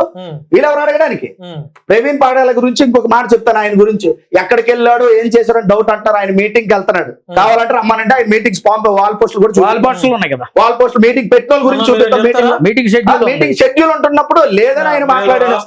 ఎంతవరకు సమంజసం చెప్పండి? ఏమైనా పూర్తి ఒకవేళ వివరణ ఉంటే పాస్టర్లు అలాగన్నారు, మీ ఓలే చంపేశారండి, ఇది ఏమైనా ఉందా? ఒక ఆడియో కాల్ బయట పెట్టమనండి, ఒక వీడియో కాల్ చూపించమనండి, లేదంటే వీడియోస్ ఏమైనా ఉంటే చెప్పమనండి, ఆధారాలు పెట్టమనండి. నాది ఒక ప్రశ్న అన్న, అంటే నేను మిమ్మల్ని చాలా ప్రశ్నలు అడుగుదాం అనుకున్నాను. నేను ఇక్కడ ఎవరికి ఒత్తాసు పలకాలన్నంత ఇదైతే నాకు లేదు. నేను నా జర్నలిజం దాని మీద ఇరు వర్గాల్ని అడగాల్సిన ప్రశ్నలు నేను అడుగుతున్నాను. ఆ కోవలను మిమ్మల్ని కూడా అడుగుతున్నాను. ప్రశ్నించే ప్రతి ఒక్కరిని హిందూ సమాజం చంపేస్తుందన్నా? పాయింట్ 1 మీరు పెట్టిన పోస్ట్ లోనే అరే పిచ్చుకోక అజయ్గా నీకు త్వరలోనే కత్తి మహేష్ ప్రవీణ్ పగడాలకు పట్టిన వస్తుందిరా. ఏంటన్నా ఇది? కత్తి మహేష్ చంపింది ఎవరు? అతను యాక్సిడెంట్ లో చంపారా? హిందూ చంపారా? ఏమో అది కూడా అట్లాగే చేశారేమో. అది కూడా అట్లాగే చంపారేమో. నువ్వే ఇప్పుడే అన్నావు. కత్తి మహేష్ యాక్సిడెంట్ లో ఇప్పుడు మీరు పెట్టింది ఏంటి? కత్తి మహేష్ ప్రవీణ్ పగడాలకు పట్టిన గతి బాను. ఇప్పుడు నేను కత్తి మహేష్ చంపితే నువ్వు యాక్సిడెంట్ చనిపోయినా అన్న. హిందువులు చంపిరా అంటే కాదు, యాక్సిడెంట్ చనిపోయాను. నువ్వు మళ్ళీ ఏమంటున్నావు? మళ్ళీ మాట మార్చలా. దీనికంటే ముందు ఒక ప్రశ్న అడిగా ఉన్నా, మళ్ళీ అరే పిచ్చి కుక్క అజయ్గా. దానికంటే ముందు ఒక ప్రశ్న ఏమడిగాను అంటే, ప్రశ్నించే ప్రతి ఒక్కరిని హిందువులు చంపుతారా అని. ప్రశ్నించింది ఎవరు? హిందువులు చంపింది ఎవరు? చెప్పు. ఇప్పుడు ప్రవీణ్ పగడాల గారిని ఇప్పుడు చంపింది ఎవరు అంటారు? మరి చాలా మంది క్రైస్తవులందరూ హిందువులు 100% పెట్టుకోవచ్చు, ఫేస్ చేస్తాం 100%. ఆ గ్రామ సైన్ ఎవరు చెప్పారు? గ్రామ సైన్ ఎవరు చెప్పారు? చెప్పు, గ్రామ సైన్ ఎవరు? మత మార్పిడి చేసినప్పుడు ఎవరు చెప్పారు? హిందువులు కాదా? గ్రామ సైన్ ఎవరు చెప్పారు? చెప్పు. అన్న ఒక్క నిమిషం అన్న, నన్ను కూడా మాట్లాడు. ఏమన్నా ప్రవీణ్ చంపింది హిందువులే అని చెప్పేసి డిక్లేర్ చేస్తున్నాం. డిక్లేర్ చేస్తున్నావా? డిక్లేర్ చేస్తున్నాం 100%. ఓకే, నేను లీగల్ చూసుకుంటాను. లీగల్ చూసుకోండి. మరి మీరు ఎలా ఆయన దీన్ని కట్ కట్ చేయొద్దు. ప్రవీణ్ పగడాల పాస్టర్ గారు తప్ప తాగడారని మీరు ఎట్లా డిక్లేర్ చేశారు? మీకేం రైట్ ఉందని హత్య చేశారు? మీతో కలిసి తాగాడా? లేదు, ఆయన పెట్టుకోవాల్సింది ఆయనే. ఆయన కొట్టారేమో, తట్టుకోలేక చాలా గొడవ పెడుతున్నాడేమో. మీరు ఎలా డిక్లేర్ చేస్తారు? తప్ప తాగి తప్ప తాగడం మీరు ఎలా డిక్లేర్? మీ మీద 100% కేసు పెడతా. ఇదే పంజాబ్ డబ్బులు మీ మీద కేసు పెడతా. పెట్టండి. పోలీసు కొట్టారని చెప్పారా? పోలీసు కొట్టారని చెప్పారా? పోలీసులు కొట్టేదేంటి? తాగారని చెప్పారా? తాగడని చెప్పారా? తాగారని చెప్పారా? తాగారని చెప్పారా? ఆ ఇన్సిడెంట్ తాగారని చెప్పారా? హిందువులు చంపిరని చెప్పి మీరు తీరి చెప్పినప్పుడు పోస్ట్ మార్టం రిపోర్ట్ ఖచ్చితంగా ఏమని వస్తుందంటే డాష్ డాష్ తాగి బండి కంట్రోల్ కావడంతో వచ్చాడని వస్తుంది. మరి మీరు ఎలా డిక్లేర్ చేశారు? నాకు చెప్పినా కదా ఇంతకుముందు, నాకు వచ్చాడు కదా, మీరే తాగించి మీరే చంపించారా? పెట్టి అక్కడికి సక్కన పెట్టు. మరి మీరే తాగించారా? మమ్మల్ని అంటున్నారని ఈయన అంటున్నాడు, కేసు పెట్టని ఈయన అంటున్నాడు. మమ్మల్ని అన్నారని బాధేసింది అంటున్నాడు, కేసు పెట్టమంటున్నాడు. రెండు మాటలు ఎలా మాట్లాడుతున్నాడు? నెక్స్ట్ ఎవరు చంపాలో కూడా టార్గెట్ మీరు ఆల్రెడీ ఫిక్స్ చేశారు. అంతే మరి. అజయ్ పాస్టర్ ఉన్నారు కదా, ఎందుకన్నారు అజయ్ పాస్టర్ ని? నెక్స్ట్ మీకు భాను గారు, మీకు ఇంకో క్వశ్చన్ చెప్పాలి. నాకు వైజాగ్ లో ఫోన్ కాల్ వచ్చింది. థ్రెటనింగ్ కాల్ ఏంటో తెలుసండి? అలీ జాన్సన్ ని చంపేస్తాం. నీకు కాల్ కావాలి, నేను ఇస్తాను రికార్డ్. ఫస్ట్ ఇది డ్రింక్ అండ్ డ్రైవ్. కాదు అజయ్ పాస్టర్ ఫస్ట్ మీరు పెట్టడం మన కత్తి మహేష్. ఇప్పుడు కత్తి మహేష్ ఒక సంఘటన జరిగింది. కత్తి మహేష్ ఎవరు చనిపోయారు? హిందువులు చంపారా? ప్రవీణ్ పగడాలని ఎవరు చంపారు? హిందువులు చంపారా? మరి ప్రశ్నించే వాళ్ళని చంపుతారు, హిందువులు చంపుతారు అని చెప్పి నువ్వు ఎట్లా డిక్లేర్ చేస్తావు? తప్పు కదా అది. సో నీకేదైనా అనుమానం ఉంటే ప్రశ్నించు, లేదా కేసులు ఫైల్ చేయి. కానీ ఫలానా వ్యక్తులే చేశారు అని చెప్పడం తప్పు. Number 1 point. ఇప్పుడు నేను ఒక 5 పాయింట్ మాట్లాడుతున్నాను, ఎందుకంటే మనం డిస్కస్ చేశారు కాబట్టి. ఇన్ని కోట్ల మంది ప్రజల్లో మీ మీద ఎందుకు ఫలానా వ్యక్తి చేశారని తప్పన్నప్పుడు ఆయన తాగి చచ్చిపోయాడు తప్పు కదా? తాగి చచ్చిపోయాడు తప్పు కదా? ఫలానా వ్యక్తి చేశాడు కత్తి మహేష్ అనే అతను ఎలా ప్రశ్నించాడో ఈ సమాజంలో అందరికి తెలుసు. దానికి కూడా ఎలా సమాధానం చెప్పినా కూడా ఓకే. ప్రవీణ్ పగడాల గారు కూడా ఉన్న ఆయన స్థాయిలో ఎలా డిబేట్ చేశారో మనువాదం మీద, రామవాదం మీద చూశారు. ఆయన కూడా అయిపోయాడు. ఇప్పుడు ఉన్న వాళ్ళలో నా ప్రశ్న కంప్లీట్ ఉన్న వాళ్ళలో అజయ్ పాస్టర్ కూడా టార్గెట్ పెట్టారు. దానికి సమాధానం చెప్పినా అబ్బా, కత్తి మహేష్ తోని డిబేట్ చేశాము, అందులో నేనే చేశా. టీవీ5 లో విజయవాడలో టీవీ5 లో నేనే చేశాను. పెట్టాను అర్థమైందా? లైవ్ లో ఇద్దరు పక్క పక్క కూర్చొని డిబేట్ చేశాము. అలాగే ప్రవీణ్ తోని కూడా ఆల్రెడీ మా హిందూ సమాజంలో ఉన్న కరుణాకరు, భాస్కర్ రాజు గారు, ఆల్రెడీ కొంతమంది బ్రాహ్మణులు కూడా వాళ్ళు చెప్పిన దాన్ని తప్పు నిరూపించి డిబేట్ చేసే రక్షణ ఛానల్లో ఆల్రెడీ చేశాం. తప్పు అని నిరూపించలేదు. తప్పు ఇది నిరూపించలేదు. అది నిరూపించడం లేదు. నిరూపించడం ఒప్పుకోవు. ఎక్కడ నిరూపించారు? ఆధారమే లేదు. ఎంత మంచి రాసుకున్నా నువ్వు రాసుకోవాలి రాదు. ఓకే ఓకే, ఆయనతో డిబేట్ చేస్తారు, అది అయిపోయింది. ఇప్పుడు కూడా అంటే ఏ విధంగా అయితే మా దేవుళ్ళను ప్రశ్నిస్తుందో కర్మ సిద్ధాంతాన్ని మేము నమ్ముతాం. మా కర్మ సిద్ధాంతం మేము ఏ రోజు కూడా ఎవరి మీద దాడులు చేయము, ఎవరిని మర్డర్ చేసి అలాంటి కల్చర్ అనేది మా దగ్గర లేదు. మా హిందూ సమాజంలో ఎప్పటికీ లేదు. కర్మ సిద్ధాంతం ప్రకారం ఎవరైతే కర్మ ఏ తప్పులు చేస్తాడో వాడికి కర్మ సిద్ధాంతం ప్రకారం ఆ విధంగా చావు వస్తుంది.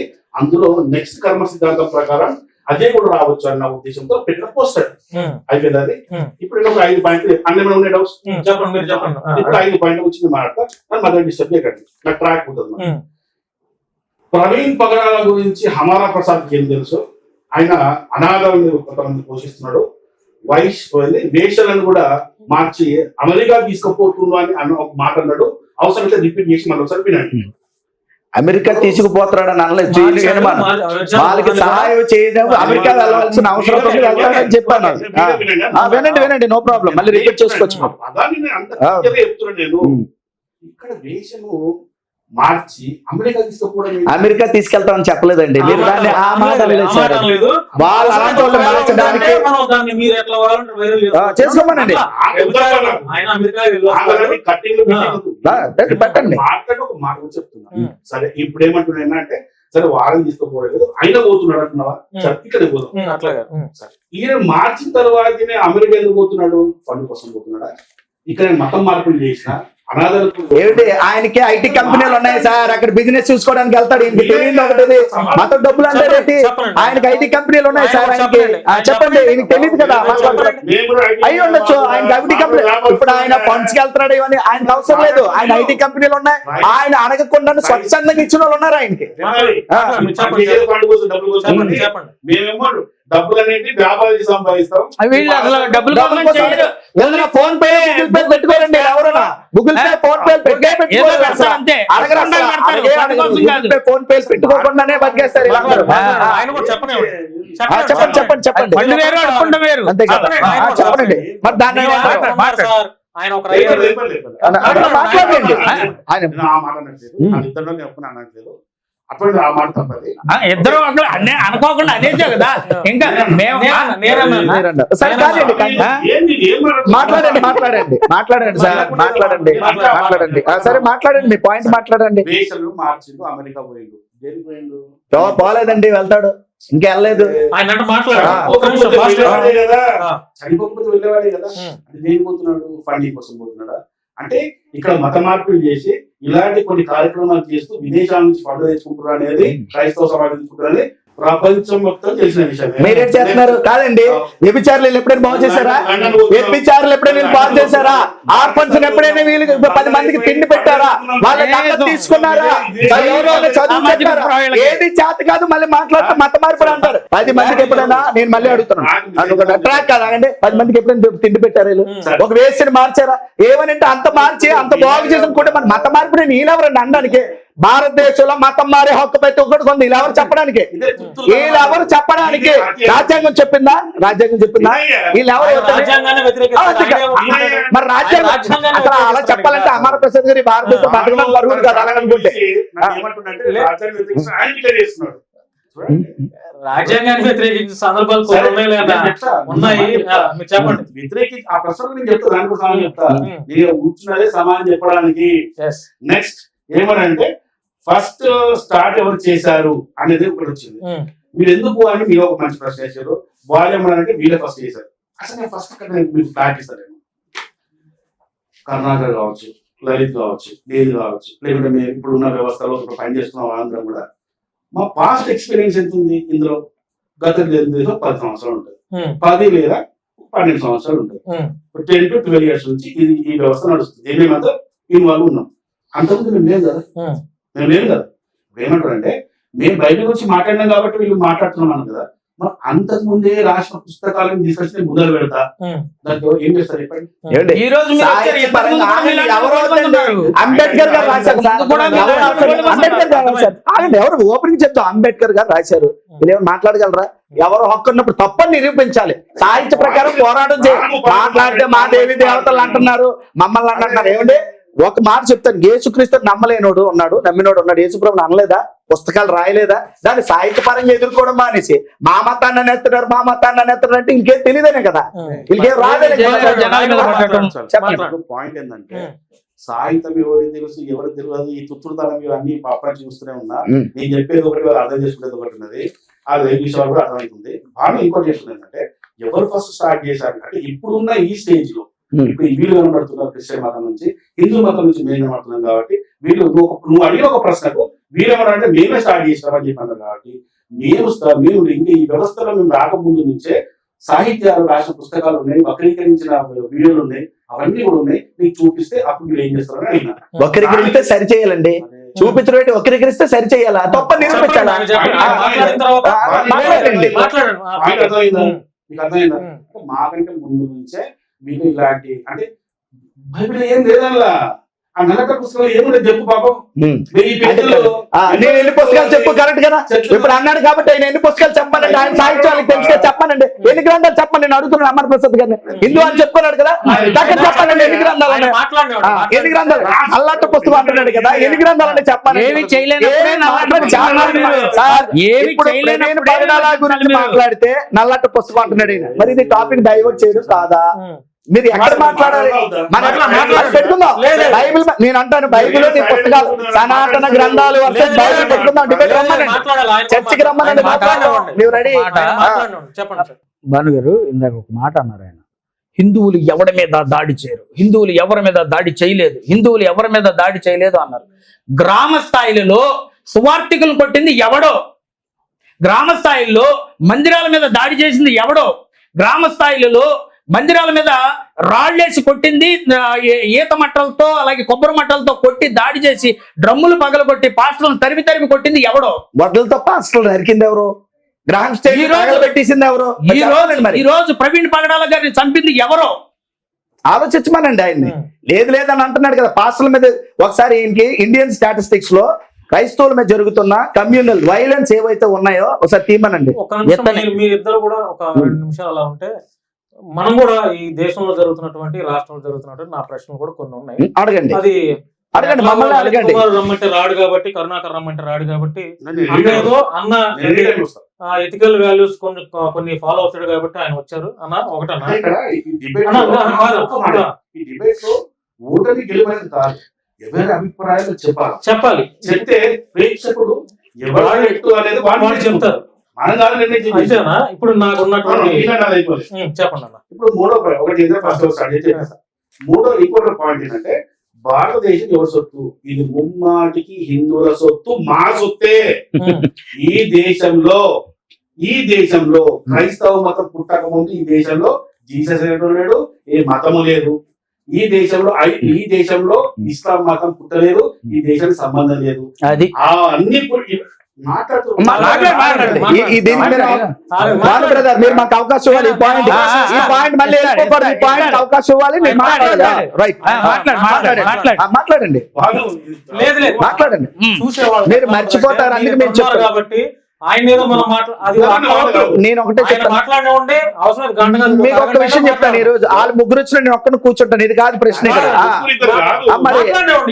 నేను అంటే నీ పాయింట్ మర్చిపోతారని చెప్తానండి రైట్ కానివ్వండి పాయింట్ ఇక్కడ నేను ప్రేక్షకులు చెప్తున్నా ఇక్కడ ముగ్గురు ఇద్దరు కాన్సెప్ట్ కాదు ఎవరైనా కూడా ఎంతమంది సమానం చెప్పే కెపాసిటీ ఇక్కడ అందరికీ ఉంది నేను దాని గురించి మాట్లాడతలేదు నేను దయచేసి వర్డ్ ఇంగ్లీష్ రిపీట్ చేయకు ఇక్కడ పాయింట్ ఏంటంటే చెప్తున్నా మీరు ఏదైనా ఉంటే రాసుకోండి ఒక పాయింట్ ఇప్పుడు మాట్లాడుకున్నప్పుడు ఇంకో పాయింట్ రాసుకున్నాను అట్లా ఏదైనా ఉంటే రాసుకుని ఒక పెన్ను పేపర్ ఉంటే వాళ్ళకి ఇవ్వండి మాట్లాడుకుందాం చర్చిద్దాం ప్రాబ్లం ఇంకో గంట 2 గంటలు కూర్చుందాం అవసరం తిరుగుతుంటే మాట్లాడుతున్నాం నో ప్రాబ్లం ఓకే భారతదేశం ముమ్మాటికి హిందువుల సొత్తు ఇది ఎవడు ఒప్పుకున్నా ఒప్పుకపోయినా ఇది నా దేశం మా హిందువుల దేశం ఇది భారతదేశం విడిపోయినప్పుడు పాకిస్తాన్ ఇండియా అని విడిపోతున్నప్పుడు కూడా ఈ దేశంలో ముస్లింస్ అందరూ అడ్డుపోతే అది ముస్లిం దేశం ఇక్కడ ఉన్నది హిందూ దేశం అని చెప్పి ఆల్రెడీ ఆ రోజుల్లో స్పష్టంగా రాసిన పుస్తకాల్లో అంబేద్కర్ రాసిన పుస్తకంలో కూడా అంబేద్కర్ స్పష్టంగా రాసింది ఏంటంటే విడిపోయి ప్రతి ముస్లిం ఈ దేశం నుంచి పాకిస్తాన్ లో పోయినప్పుడే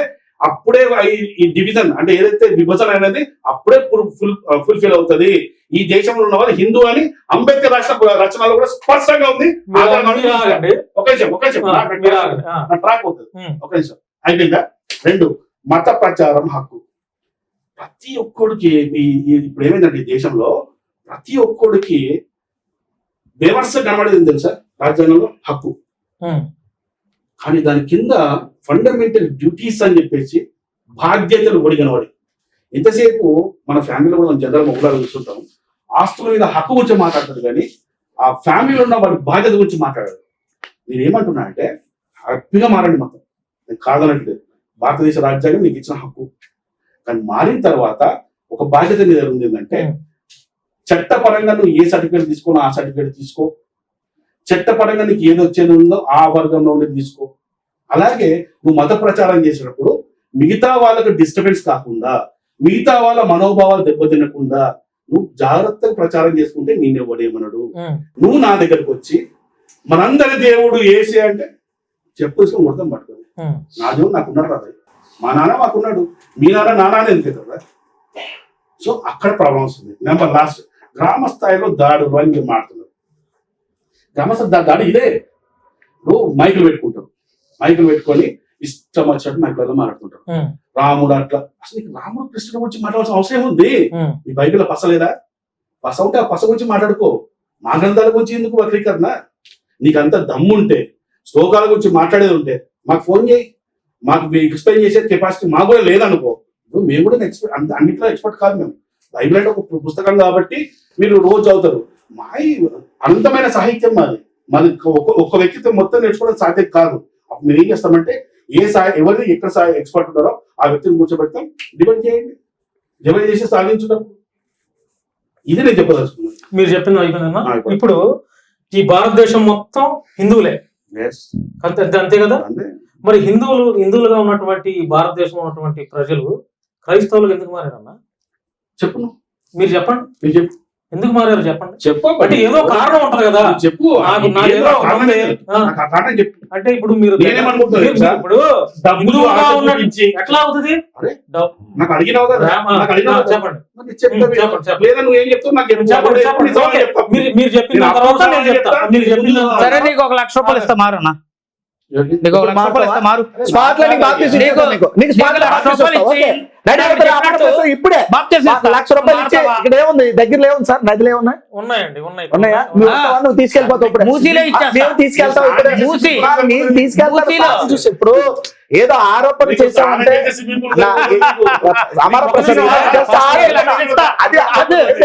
ఆయన మనసు చెప్పుకొని మాట్లాడుతున్నాడు. ఆయన మనసు చెప్పుకొని ఆయనకు తెలుసు.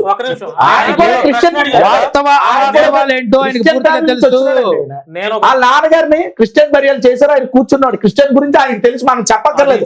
మనస్సు చెప్పుకొని మాట్లాడుతున్నాడు. క్రైస్తవులు అయితే ఆయన తెలుసు.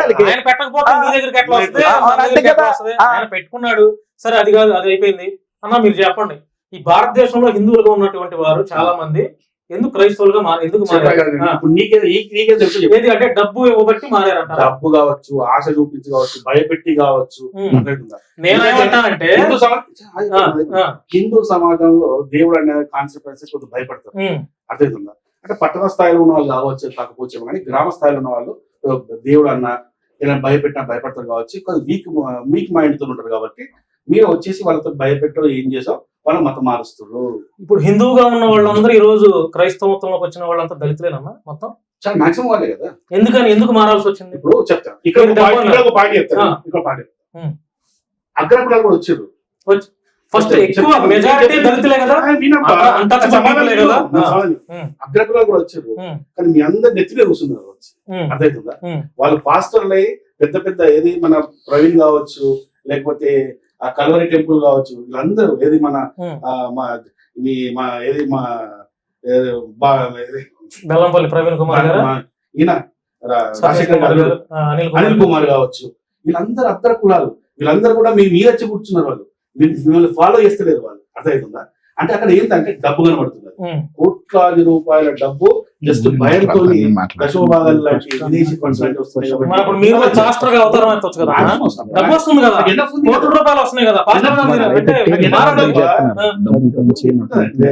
కొంతమంది డబ్బు కూడా లొంగేవాళ్ళు ఉంటారు, ఇంకో దానికి లొంగేవాళ్ళు ఉంటారు. మేము దేనికి లొంగం, ఓన్లీ హిందుత్వానికి, మాకు సనాతన ధర్మానికే లొంగుతాం. ఇక్కడ నా ప్రశ్న టోటల్ గా డిబేట్ అయిపోయింది. నేను ఎందుకంటే హిందువులుగా ఉన్న వాళ్ళు క్రిస్టియానిటీ ఎందుకు మారారంటే మీరు డబ్బు అంటున్నారు. ఆ రోజుల్లో చదువుకొని ఇచ్చారన్న దళితుల్ని రానిచ్చారా? ఇప్పటికీ రావట్లేదు. స్వాతంత్రం వచ్చి ఇప్పటికీ దళితులు అంటే ఎవరన్నా అన్టచబుల్ పీపుల్, అంటరాని వారే. అంతెందుకు క్రైస్తవుల మీద ఏడుస్తున్నటువంటి రాధామోహన్ దాస్ ఏ కులం? తేలికల కులం. అతను ఒక బ్యాక్నోడ్ లాగా అతను కలరింగ్ చేస్తాడు. ఆయన చిరంజీవి ముట్టుకొని ఇచ్చాడు. మీ హిందూ గ్రంథాల గురించి, దేవుడి గురించి అంత రెచ్చిపోయి యుద్ధం చేస్తున్నాడు కదా రాధామోహన్ దాస్. చిరంజీవి స్వామి ఆయన పాదాలను ముట్టుకొని ఇచ్చాడా? ఆయన కూడా ఎక్స్పీరియన్స్ చేసి ఉండొచ్చు. చెప్పండి. పాయింట్ 1 ఏంటంటే దళితులను గుళ్ళకు రావద్దు అని చెప్పేసి రాముడు చెప్పిండా, కృష్ణుడు చెప్పిండా, లేకుంటే మా వేదాలు చెప్పినాయా, ఉపనిషత్తులు చెప్పినాయా, రామాయణ మహాభారతం చెప్పిందా? ఏ గ్రంథాలు చెప్పాలి? మరి అవన్నీ ఫాలో అవ్వకుండా బ్రాహ్మణ్స్ ఏమి ఫాలో అవుతున్నారు? మరి మీ గ్రంథాలు క్రిస్టియన్స్ ఉన్నారంటే బైబిల్ ఇది చెప్పింది, వాళ్ళు అలా ఫాలో అవుతున్నారు. నాకు కొత్త పాట ఏం లేదన్నా, సమాజంలో ఎస్సీ ఎస్టీ బీసీ మైనారిటీ అంటరాని వారి తరఫున నేను మాట్లాడతాను. మీరు అదే కదా, మీరు ఎస్సీ కదా, మీరు ఎస్సీయే. చెప్పండి. మా సనాతన గ్రంథాల్లో ఎక్కడ ఇలాంటి లేవు, ఎక్కడ రాసి బ్రాహ్మణులు ఎందుకు శివలో చేసం ఎందుకు పోసారు, బ్రాహ్మణులు గుళ్ళోకి ఎందుకు రానివ్వలేదు, చీపురు ఎందుకు కట్టారు, ఇవన్నీ ఏంటన్నా మరి మన గ్రంథాలలో లేకుండా బ్రాహ్మణులు వాళ్ళు సొంతంగా రాసుకున్నారు. అయితే న్యూస్ వచ్చిందమ్మా, ఏమొచ్చిందంటే ఒక పాస్టర్ ఒక చిన్న పిల్లను రేప్ చేసిందని చెప్పేస్తే మేము అందరం చూసినాం. ఒక పూజారికి నిన్న జీవిత ఖైదు పడింది తెలుసా? పూజారికి నిన్న జీవిత ఖైదు పడింది. అంటే దాన్ని అంతా పక్కన పెట్టేస్తాడు, ఆయన చెప్పింది వినమంటాడు, నిజాలు చెప్తే ఒప్పుకోడు ఆయన. ఒక వాసన ఒక చిన్న బాలికను రేప్ చేశాడు. ఇప్పుడు నేను ఏమంటా అంటే ఈ దేశంలో ఉన్న పాస్టర్లందరూ రేపిస్టులే అంట. కరెక్టేనా? తప్పదు. అంతేనా? ఎప్పుడో ఎదవా ఒక తప్పని చేసిండు, పాస్టర్ అంతా చేయరు కదా. అట్లా మంచి బాలు ఉంటారు, మహానుభావులు ఉంటారు, ఈ దేశం కోసం పనిచేసే వాళ్ళు కూడా ఉంటారు. అర్థమవుతుందా? అలాగే నేనేమంటున్నా అంటే ఎవడో సీసం పోసిండే చెప్తే ప్రతి బ్రాహ్మణుడు సీసం పోసిండా? ఎవడో చేయడం నీ మన ధర్మశాస్త్రం చెప్పింది, అది ఎవడో చెప్పడం ఏంటి? మన ధర్మశాస్త్రంలో ఇక్కడ చూపించు, నేను అవసరం అయితే రేపు వస్తాంటే మన ధర్మశాస్త్రం ఏ మాట ఉండాలా? రెడీ? ఓకే, సీసం పోసారు అనే మాట పక్కన పెడదాం. జిఆర్ స్వామి చిన్న జిఆర్ స్వామి ఒక దళితుడు వస్తే, ఒక మాట, చిన్న జిఆర్ స్వామి ఒక దళితుడు వస్తే పక్కకు తప్పుకొని అలా వేసినటువంటి దృశ్యాలు నీకు తెలీదా? సమాన్ చెప్పాలా? చెప్పండి. మంచిగా కూడా ఫస్ట్ సీజన్ వస్తే అంటే దాన్ని పక్కన పెడదాం అన్నాడు. మాట్లాడదాం ముందు ఇక్కడ జరుగుతుంది చెప్పాడు. మీరు విష ప్రచారం చేశారని ఇక్కడ మీరు ఒప్పుకున్నారు. స్వామికి టచ్ చేస్తే ముట్టుకోండి అని ఎవరిని ముట్టుకున్నాడు ఆయన? ఎందుకని? ఆయన దేవుడా? ఆయన దేవుడా అని అడుగుతాడు. ఎందుకని? గుళ్ళో దేవుడు ఉంటాడు, ఉండండి. అక్కడికి ఎవడు ముట్టుకొని అంటే ఒక అర్థం ఉంది, బయట ఉంటాడు. ఆయన దేవుడా, ఆయన దేవుడా చెప్పు. ఇప్పుడు దేవుడా నువ్వు చెప్పే మాట చెప్పు. ఆయన దేవుడా? స్వామి దేవుడా? గుళ్ళో ఉన్న విగ్రహాన్ని ముట్టుకొని అంటే అర్థం ఉంది, అర్చన విగ్రహం ఏదో పూజ విగ్రహం. మరి చిన్నజీయర్ స్వామి దేవుడా చెప్పు. ఇప్పుడు చెప్తాను. ఈ చిన్నజీయ స్వామి వాళ్ళు ఎలా అంటే వీళ్ళు మొత్తం ఈ ప్రపంచంలో ఉన్న మనలాంటి జీవితాన్ని వాళ్ళు గడపరు. వాళ్ళు మొత్తం గడిపేది ఆధ్యాత్మిక జీవితాన్ని గడుపుతారు. వాళ్ళు ఈ ఎమోషన్స్ కానీ ఇలాంటివి కూడా ఏమి పట్టించుకోరు. ఎందుకంటే చిన్నజీయ స్వామి కూడా ఏ రోజు కూడా ఇట్లా మన కోపంతో మాట్లాడినట్టు కానీ ఇలాంటి ఏ రోజు మనం చూడమని ఎలాంటి వీడియోస్ లేవు. వాళ్ళు ఎంతసేపు ఆధ్యాత్మికంగా ఉంటారు కాబట్టి వాళ్ళు ఏంటంటే వీటన్నిటిని టచ్ చేయకుండా ఒక పవిత్రంగా ఉండే. ఇప్పుడు స్నానం చేయకముందు మనం ఒక మెంటాలిటీ ఉంటుంది మనకు, స్నానం చేసిన తర్వాత ఒక మెంటాలిటీ ఉంటుంది. అంటే ఏంటంటే ఒక ఫీలింగ్ అది. సో వాళ్ళు కూడా ఏంటంటే ఒక ఆధ్యాత్మికమైన ఒక ఫీలింగ్ ఉండి ఎవరిని టచ్, కనీసం వాళ్ళ శిష్యులు కూడా టచ్ చేయని వాళ్ళు ఎవరిని టచ్ చేయకుండా వాళ్ళు పవిత్రంగా ఉండాలి అని ఒక ఫీలింగ్ అది. దాన్ని పట్టుకొని అది ఫీలింగ్ అలా కాదు, ఫీలింగ్ ఓన్లీ ఫీలింగ్ అది ఫీలింగ్. అలాంటి అదే మీరు అన్నది నాకు అర్థమైంది. ఇప్పుడు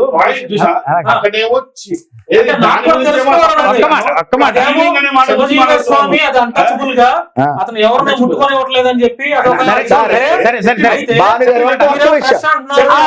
కదండి. ఎవరి గురించి పట్టించుకోకుండా మాట్లాడుతుండండి. అదే ఆశ్రమంలో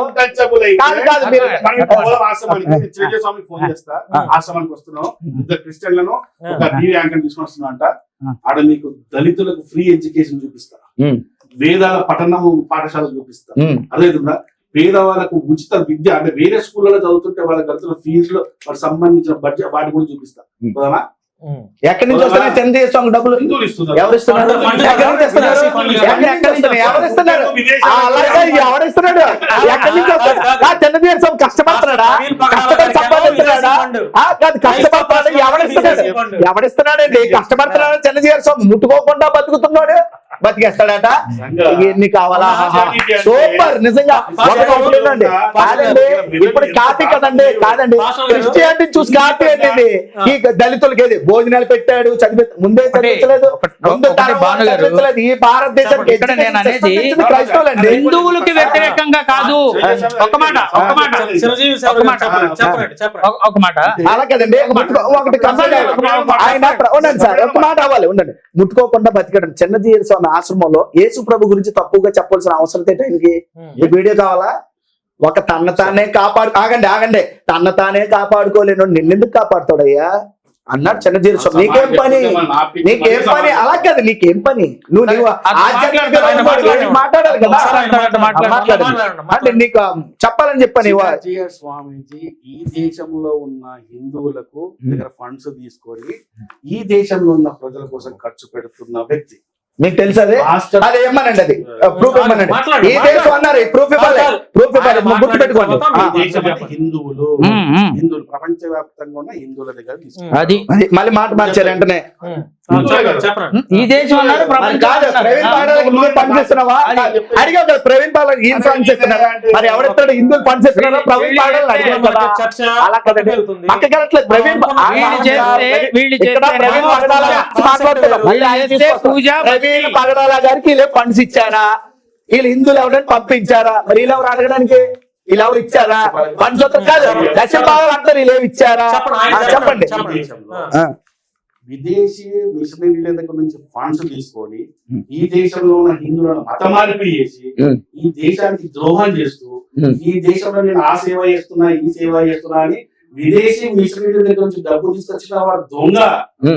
అంటే చిన్నజీర స్వామి దేవుడు మీకు, దేవుడు కాదండి. ఆశ్రమాల్లో దోచుకున్న వాళ్ళందరూ వీళ్ళకి ఎవరంటే పూజారులు, తర్వాత ఎవరంటే వీళ్ళు పెద్దలు అన్నమాట. విదేశాల నుంచి వీళ్ళు ఫండ్స్ రావట్లేదా? ఇస్కాన్కి డబ్బు అక్కడి నుంచి వస్తుందండి. ఇస్కాన్కి ఎవరు పంపుతున్నాడు డబ్బు? ఇక్కడ రోడ్డు మీద మత ప్రచారం నడుతున్నాడు, ఎక్కడి నుంచి వస్తున్నాడు? ఇక్కడ భగవద్గీత అమ్ముతాడు. మరి ఏదేంటి, ఎవరు దాన్ని ఏంటంటారు? అలా కాదు, విదేశీయుడు. ఇండియా గురించి కాదు నేను అంటుంది, విదేశీయుడు అమ్ముతున్నాడు, ఇక్కడికి వచ్చి విదేశీయుడు. మరి దాన్ని ఏంటంటారు? విదేశీయుడికి ఇక్కడ సంబంధం ఏంటి? కాదట, అది ఒప్పుకోరట.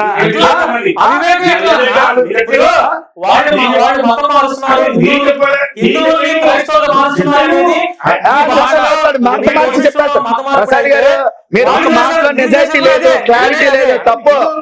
ఒక మాట చెప్పనా, నమ్ముతూ ఇప్పుడు చెప్తాను. మా ఏసే దేవుడు, మా ఏసే దేవుడు నీకోసం పాపం కోసం చచ్చిపోయాడు. నమ్ముతాను, నమ్ముకోవచ్చు. మాట్లాడుతున్నాం, చెప్పుదా. సైలెంట్ గా ఉంటాను, చెప్పు. మీరు జాగ్రత్తగా వినాలి. అమర ప్రసాద్ గారు ఇప్పుడు మర్మాలు ఇస్తారు బయటికి వినాలి మీరు. చెప్పండి. వెరీ గుడ్, నాకు అదే కావాలి. అమాయకులైన క్రైస్తవుల పరిస్థితి ఎట్లుంటారంటే ఇంకా మరీ అమాయకత్వం, అమాయకుడు కాదు, మనిషి అయితే కనబడుతున్నాడు కానీ ఎంత పాపం అజ్ఞానంగా మాట్లాడతాడు నేను అనుకోలేదు అసలు. అలా కాదు, నువ్వు మాట్లాడితే నేను అడ్డుపడతాను. ఈ తప్పుడు మాటలు ఆడకూడదు.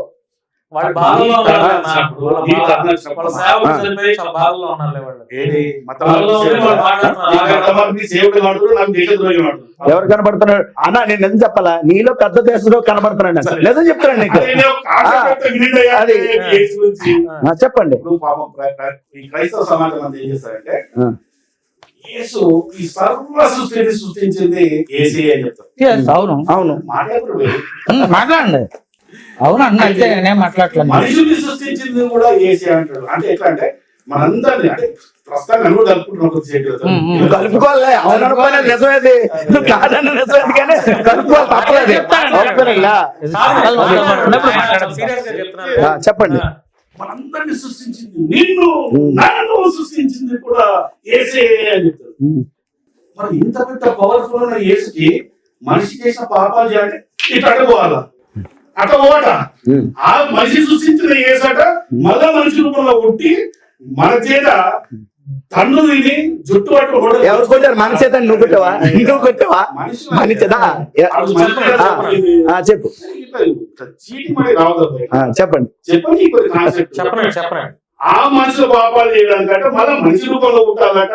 పుడితే జుట్టు పట్టుకొని ఏసుకుంటా పోయి తన్నుకుంటా కొట్టుకుంటా ముఖంగా ఉంచుకుంటా ఏది ముళ్ళ కిందాలు పెట్టి కొరలతో కొట్టి గోరి అన్న మాటలు అన్నది మనం రక్తం పాడుతున్న గుంచెచ్చుకోపోయి ఓ 3 వేలు పోతే వేలాడు తీస్తే పాపలు పోతాయి. ఇదే కాన్సెప్ట్ ఆయన. నువ్వు అక్షరార్థంగా చూస్తే నేను చెప్తాను, నేను అక్షరార్థంగా చూస్తే వ్యంగ్యంగానే అనిపిస్తుంది నీకు. నేను మాట్లాడుతాను. అక్షరార్థంగా చూస్తే వ్యంగ్యంగానే అనిపిస్తుంది నీకు. మాట్లాడు. నువ్వు చేసిన పాపాలు సాగులేంది ఇట్లాంటే పోవాలి కదా. అంత పవర్ఫుల్ మంచికి అంటే వీళ్ళేసి ఇప్పుడు చెప్తారంటే మా ఏజ్ దగ్గర ఏది లేదు, అదే ఆయన కూడా మళ్ళా మానవుడే చెప్తున్నారు.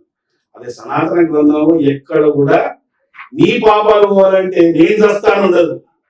నీ పాపాలైనా, నీ మంచి అయినా, నీ చెడైనా, నువ్వు చేసే కర్మ, నువ్వు మంచి చేస్తే నీకు స్వర్గం వస్తుంది, చెడు చేస్తే నరకం వస్తుంది. నువ్వు ఒక నరకం నుంచి తప్పించుకోవాలంటే నువ్వు ఇంకా మంచి పనులు చేయని చెప్పేసి మనిషికి ఒక వాల్యూస్ నేర్పించేది సనాతన గ్రంథం. నువ్వు ఏ పాపైనా సరే, నువ్వు పరమ పాపైనా, రేపిస్తైనా, నువ్వు ఎవరైనా సరే 14 సంవత్సరాలు వనవాసానికి పోవాల్సిందే. నేను మాట్లాడతాను అన్ని చెప్పాలి కదా. రేపిస్తైనా, దొంగ అయినా, ఏదైనా, అదెంత బోపుగాడైనా, నువ్వు నా కోసం సచ్చావయ్యా అనగానే ఎవరు స్వర్గం? ఇదే కాన్సెప్ట్. స్వర్గం చెప్పి బైబిల్లో ఆగు కాదు ఏమంటే నా కోసం ఇలా అయిపోతే స్వర్గమయ్యా అని అన్నాడు. ఎవడు పాపిస్తోడికి రేపిస్తోడికి స్వర్గం ఇస్తాడు. బైబిల్లో చూపించమాట, లిటరల్గా చూపించు, రాయబడిన సంగతి చూపించు. ఎవరండి అదే ఒక మాట ఎవరన్నారండి? ఎవరండి? నేను మాట్లాడుతాను. ఆగండి దగ్గర కర్మలు అన్నాడు కదా, వీళ్ళే చెప్తారు. ఆడి పాపం చేశాడు కాబట్టి మనిషి జన్మ ఎత్తుతారని వీళ్ళే చెప్తారు ముందు. అసలు సంగతి మీకు తెలుసా? అన్ని నేను చూపించాలా? పాపం చేశాడు కాబట్టి ఏం మాట్లాడుతున్నారు? ఆయన పూర్తిగా కాదు. నేను ఒక విషయం, అసలు ఆయన మాట్లాడితే నేర్చుకోవద్దు రాకపోయాడు. అది నేను ఒప్పుకున్నది, నేను ఒప్పుకున్నది. చెప్పండి, ఇది తేల్చాలి సార్. అది ఆయన యేసు ప్రభు గురించి అని మాట్లాడేశాడు, మరి సమాధానం వెళ్ళలేదు. సమాధానం వెళ్ళలేదు, యేసు ప్రభు గురించి మాట్లాడి వెళ్ళేశాడు. అది మరి పూర్తి అవ్వకపోతే ఇప్పుడు ఆయన చెప్పింది రైట్ అవుతుంది, నేను చెప్పొద్దా? మరి దాని గురించి మాట్లాడాలి కదా. ఇది అయిపోయిన తర్వాత నేను అడగండి. ఆయన ఏమన్నాడు? ఎప్పుడో పాపాలంటే ఇలా పోవాలి, అంతే కదండి, ఇలా పోవాలి. ఇప్పుడు ఈయన అనుకున్నట్టు దేవుడు ఆలోచిస్తాడా? దేవుడు అనుకున్నట్టు ప్రాసెస్ చేస్తాడా? చట్టం ఉంది కదా, చట్టం కూడా ఇప్పుడు ఇన్వెస్టిగేషన్ చేసి ఇంత చావు అయింది కదా, ఇంత ఇన్వెస్టిగేషన్ చేయడం ఏంటి? లేరు బోల్డ్ నెట్వర్క్ ఉందిగా, ఇలా గంటలకు అయిపోవాలి. అయిపోతుందా? ఒక ప్రాసెస్ అనేది ఉండదు, ప్రతిదానికి వీళ్ళే చెప్తారు దానికి. ఏమండి, మరి రాముడు కూడా శరీరధారికి వచ్చాడు కదండి. రాముడు చెట్టు పక్క నుంచి కొట్టవలసిన అవసరం ఏంటంటే డైరెక్ట్ వెళ్ళి కొట్టేవచ్చు అని అడిగితే ఏం చెప్తారు? అడగండి. దానికి ఒక మడత పెట్టేది చెప్తారు, అది నిజం కాదులేండి, అంత అబద్ధం చెప్తారు. అదే విషయం ఏంటంటే, ఒక పాపి మారాలి అని అనడం తప్ప రైటా? ఒక పాప కోసం చనిపోతున్నాను అని అనడం తప్ప రైటా? ఒక పాపి కోసం నేను చనిపోతాను అనడం తప్ప రైటా? పాపిని మార్చాలన్న కాన్సెప్ట్ ఎవడైనా సరే బాగుపడండ్రా అని అంటారు కదా. మరి బాగుపడడం కాదురా, మరి బాగుపడలేనందుకు నేను వేసేస్తాను అంటే రైటా? ప్రతి జన్మలోనంట వీళ్ళే చెప్తారు. ఏమనంటే ఒక చదివి వినిపించమంటే వినిపిస్తాను. శ్లోకం కూడా ఏముంటదంటే, నేను ప్రతి తరంలో ఏమనంటే దుష్ట శిక్షణ శిష్టరక్షణ చేస్తానంటాడు. ఒక్క మాట అడుగుతున్నాడు అమర ప్రసాద్, దుష్టుల్ని శిక్షించాలనుకుంటే ఈ ప్రపంచంలో మంచోడు ఎవడున్నాడు సార్? ఏ తప్పు చేయలేనాడు. ఆయనే చెప్పబోదు, నేనున్నారు అడగండి.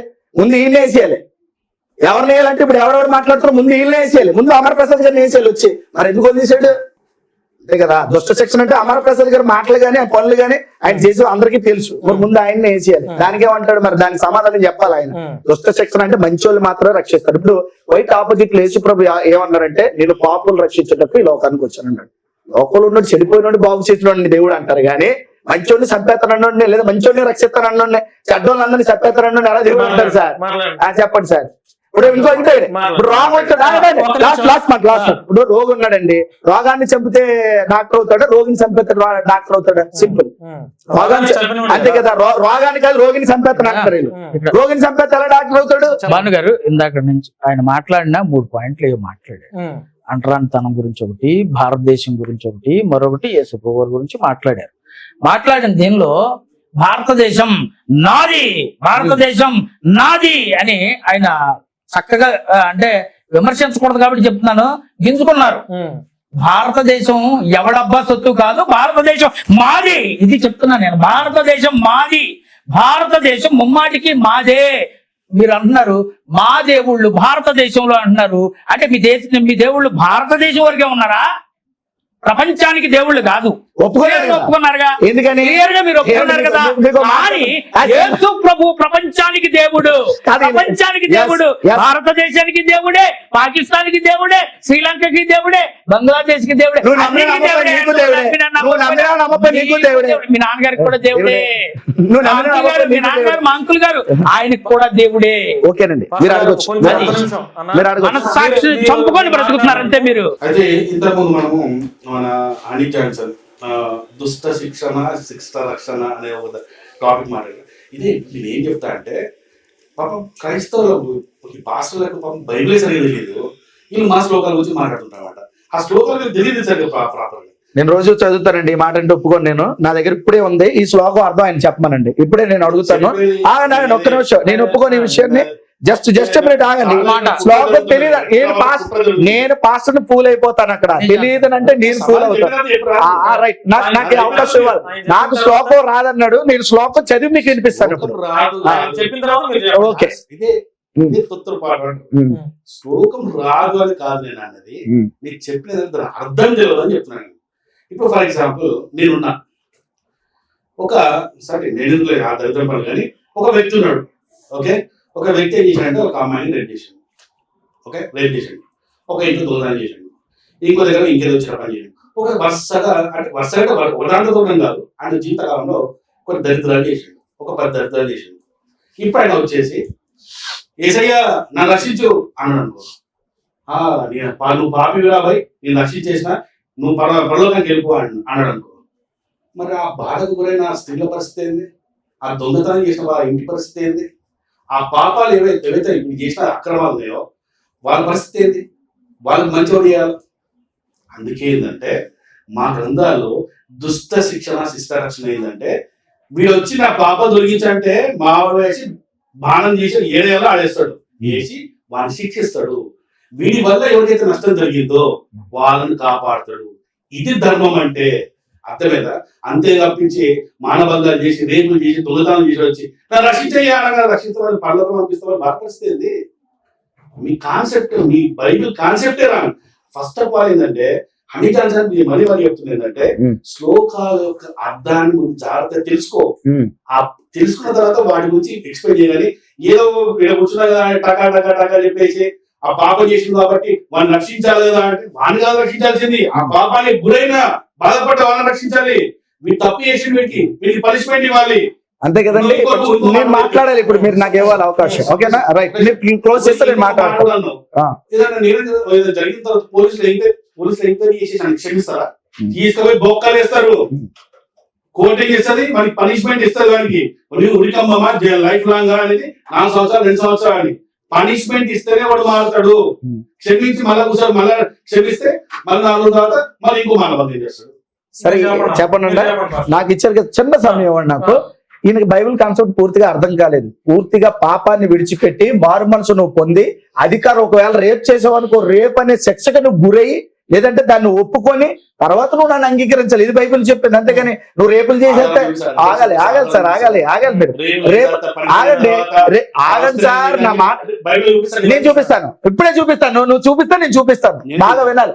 వ్యభిచారం అందు పట్టబడి స్త్రీ దగ్గరికి వచ్చి నువ్వు మానేసి మారమన్నాడు. అంతేగాని వ్యభిచారం చేసిన క్షమిస్తానని యేసు చెప్పలేదండి అక్కడ. వీళ్ళు కల్పిస్తున్నారు. అది వ్యభిచారం అందు పట్టబడి స్త్రీని వ్యభిచారం అనే పాపం చేయకుండా మారన్నాడు. అంతేగాని వ్యభిచారం చేసినోడిని ఆవిడ వ్యభిచారాన్ని గురైంది కాబట్టి నువ్వు నాకు వస్తే క్షమిస్తానని చెప్పలేదు. మటర్ గురించి కూడా చెప్తున్నాడు యేసు ప్రభు. ఎక్కడ కూడా మానభంగం చెప్తున్నాడు.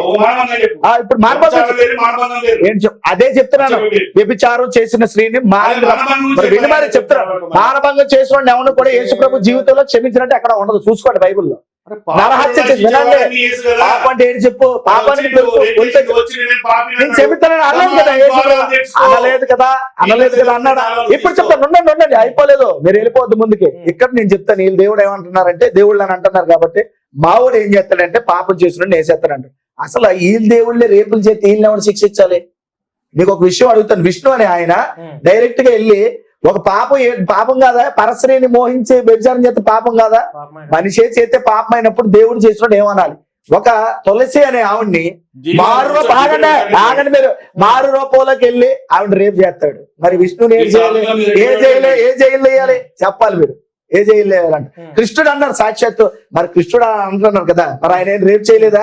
కొబ్జా అనే ఒక ఆవిడ ఉంటది, ఒక గూనావిడ. ఆ గూనావిడిని బాగు చేసి ఆవిడ దగ్గరికి వెళ్ళి ఏం చేస్తాడంటే, ఎంతమంది ఉన్నా ఆవిడతో వెళ్ళి నైట్ పడుకుంటాడు. దాన్నే అంటారు. మరి అమ్మ చదువుకున్నారో తెలియదు. మరి నేను అనట్లేదు, ఇక్కడ అన్నారు కదా పాపం గురించి చెప్పినప్పుడు యేసు ప్రభు ఎక్కడ కూడా బైబిల్ మొత్తం మీద ఆడ అవతలని చంపేసి వచ్చేసి ఇలా వచ్చే నేను క్షమిస్తానని చెప్పలేదు. అంటే ఫైనల్ గా అంటే పాస్టర్ ప్రవీణ్ గారి గురించి మీరందరూ ఇక్కడ కూర్చున్నారు కాబట్టి ఆయనకు సంబంధించి మీరు చెప్పి ఆయన చెప్పాల్సిన ఆయన చెప్పేస్తే మనం ఇది క్లోజ్ చేద్దాం. సిద్ధాంతపరమైన విషయం కొద్దిగా ఆపండి. సిద్ధాంతపరంగా ఆపేసేసి ఇది టాపిక్ కాదు. అవసరమైతే ఇంకొక మళ్ళీ పెట్టుకుందాం తప్పకుండా. అన్న వస్తానంటే మాకేం అభ్యంతరం లేదు, మనం మాట్లాడదాం. ఇప్పుడు ఫైనల్ గా పాస్టర్ ప్రవీణ్ గారిది ఆయనకి ఎటువంటి న్యాయం జరగాలని మీరు అనుకుంటున్నారు క్రైస్తవ సమాజం? ఖచ్చితంగా ఆయనకైతే న్యాయం జరగాలి. అమరా ప్రసాద్ గారు ఇలాంటి పోస్టులు పెట్టడం అయితే మేము ఒప్పుకోం. అది ఇది తప్పు. ఆయన చాలా మంది పెట్టారు. అమరా ప్రసాద్ గారు ఒక్కలే నేను అనట్లేదు, ఇక్కడికి వచ్చారు కాబట్టి ఆయన అడుగుదామని స్టూడియోకి వచ్చాను. ఆయన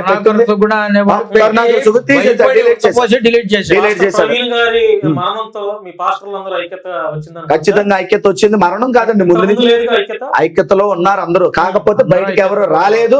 ఈ రోజు మరణంతో అందరూ బయటకు వచ్చారు. ఒక రోజు నన్ను కూడా ఇక్కడే అరెస్ట్ చేశారు. 14 రోజులు నేను ఉన్నప్పుడు అలాగే రోడ్డు ఎక్కారు, అందరూ వచ్చారు.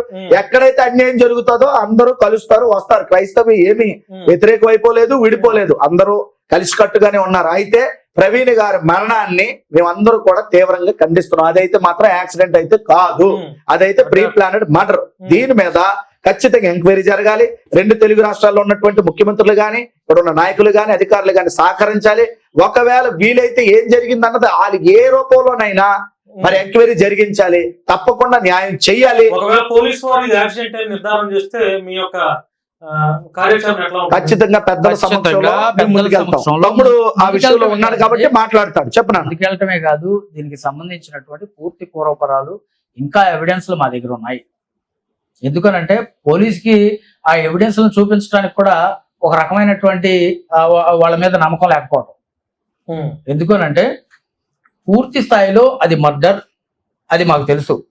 ఎందుకనంటే ఇప్పుడు అక్కడ ఏది toll plaza, Kovvur toll plaza దగ్గరికి వచ్చేసరికి ఇట్లాంటి వాళ్ళందరికీ ఏం కనబడుతుందంటే ఆయన తూలుకుంటా వస్తున్నాడు, బండి మీద అటు ఇటు పడిపోతా వస్తుంది. ఆయన ఏంటంటే ఎలా తాగినోడు ఎటు వెళ్ళిపోతాడో కూడా ఆయనే చెప్తున్నాడు. ఎందుకంటే ఆయనకు అలవాటు ఉంది అనుకుంటా బహుశా. కాబట్టి తాగినోడు ఎట్లా వెళ్తాడో ఆయన పొజిషన్ చెప్తున్నాడు, అక్కడ పొజిషన్ చెప్తున్నాడు. కానీ తాగినోడు ఎలా వెళ్తాడో ఓకే పక్కన పెడదాము, ఆయన బండిని అటాక్ చేసింది అప్పుడు ఒక పాయింట్. రెండోది ఆయన బండి హెడ్ లైట్ పగిలిపోయి విజయవాడ నుంచి ఆయన అక్కడికి వచ్చేస్తున్నాడా? హెడ్ లైట్ బాగు చేయించుకోరా? లేదా అంతకు ముందు జరిగినటువంటి విజయవాడ నుంచి ఈ యాక్సిడెంట్ స్పాట్ వరకు కూడా ఉన్నటువంటి సీసీ ఫుటేజ్లు ఎందుకు రాలా బయటికి? లేదా ఇక్కడ నేను ఇంకోటి ఈ విషయాన్ని తెలియజేస్తున్నా. ఈ విషయాన్ని అందరూ గమనించండి, ప్రేక్షకులు గమనించండి, పోలీసు వారు కూడా గమనించండి. రోడ్డు దగ్గర ఎక్కడ ఒక చిన్న స్క్రాచ్ కూడా లేదు. నేను లైవ్ కూడా ఇచ్చా, దాని గురించి ఫేస్బుక్ లైవ్ ఉంటది పీటర్ పుట్ట అని. ఒక్క స్క్రాచ్ కూడా లేదు. అంత మేజర్ యాక్సిడెంట్, మనిషి చనిపోయేటంతటి దెబ్బ తగిలినప్పుడు ఒక స్క్రాచ్ అయినా కనబడాలి, అక్కడ లేదు. అక్కడ రెడ్ కార్ పక్కన వెళ్తుంది, అక్కడ పెద్ద ఒక బ్లాస్ట్ లాగా దుమ్ములేసింది. బ్లాస్ట్ లాగా అంత దుమ్ములేసేటటువంటి, అంటే చాలా స్పీడ్ గా లేసింది దుమ్ము. అంటే బండి పడిపోతే అంత దుమ్ము అక్కడ లేగదు. రెండోది బండి పడితే అక్కడ కంకర పిక్కలు అన్ని కూడా, కంకర రాళ్ళన్నీ కూడా, కంకర రాళ్ళన్నీ పేర్చినట్టు కనబడతా ఉన్నాయి. దానికి సంబంధించి ఒక చిన్న గీత కూడా లేదు. నేను ఆ లైవ్ లో చూపించి ఒక చిన్న గీత కూడా, బండి వెళ్ళిన గాడి కూడా అక్కడ లేదు. మూడోది అక్కడ పడినటువంటి వ్యక్తి పక్కనే స్పెట్స్ నీట్ గా చక్కగా పక్కన పెట్టి ఉన్నాయి. నీట్ గా షూస్ పక్కన పెట్టి ఉన్నాయి. లేదండి, షూస్ కాళ్ళకి వేసే ఉన్నాయి, ఎవరో తీసారు తర్వాత. మీకు కొన్ని ఎవిడెన్స్లు, ఎందుకంటే పంచనామా రిపోర్ట్ లో ఒక 5గురితో కమిటీ చేశారు. ఆ 5గురిలో నేను కూడా వన్ ఆఫ్ ది పర్సన్ కాబట్టి అక్కడ ఉన్నటువంటి పరిస్థితుల్లో నేను కెమెరాకు ఒక విషయాన్ని చూపిస్తాను. ఇదిగోండి, ఇక్కడ బండి ఆయన మీద పడింది.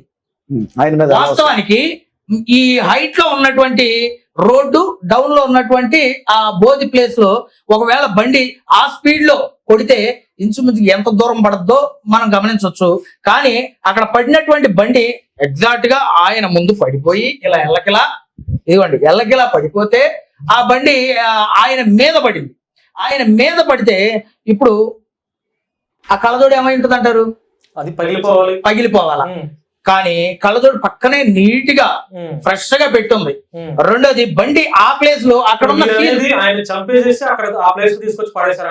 అక్కడ పడేశారు. రెండోది ఒకవేళ ఫేస్ కున్నటువంటి ఆ బ్లడ్ అంతా కూడా బండికి అంటేటట్టయితే, ఇదిగోండి ట్యాంకు దాటి ట్యాంకు యువతలకి ఆయన ఉన్నారు.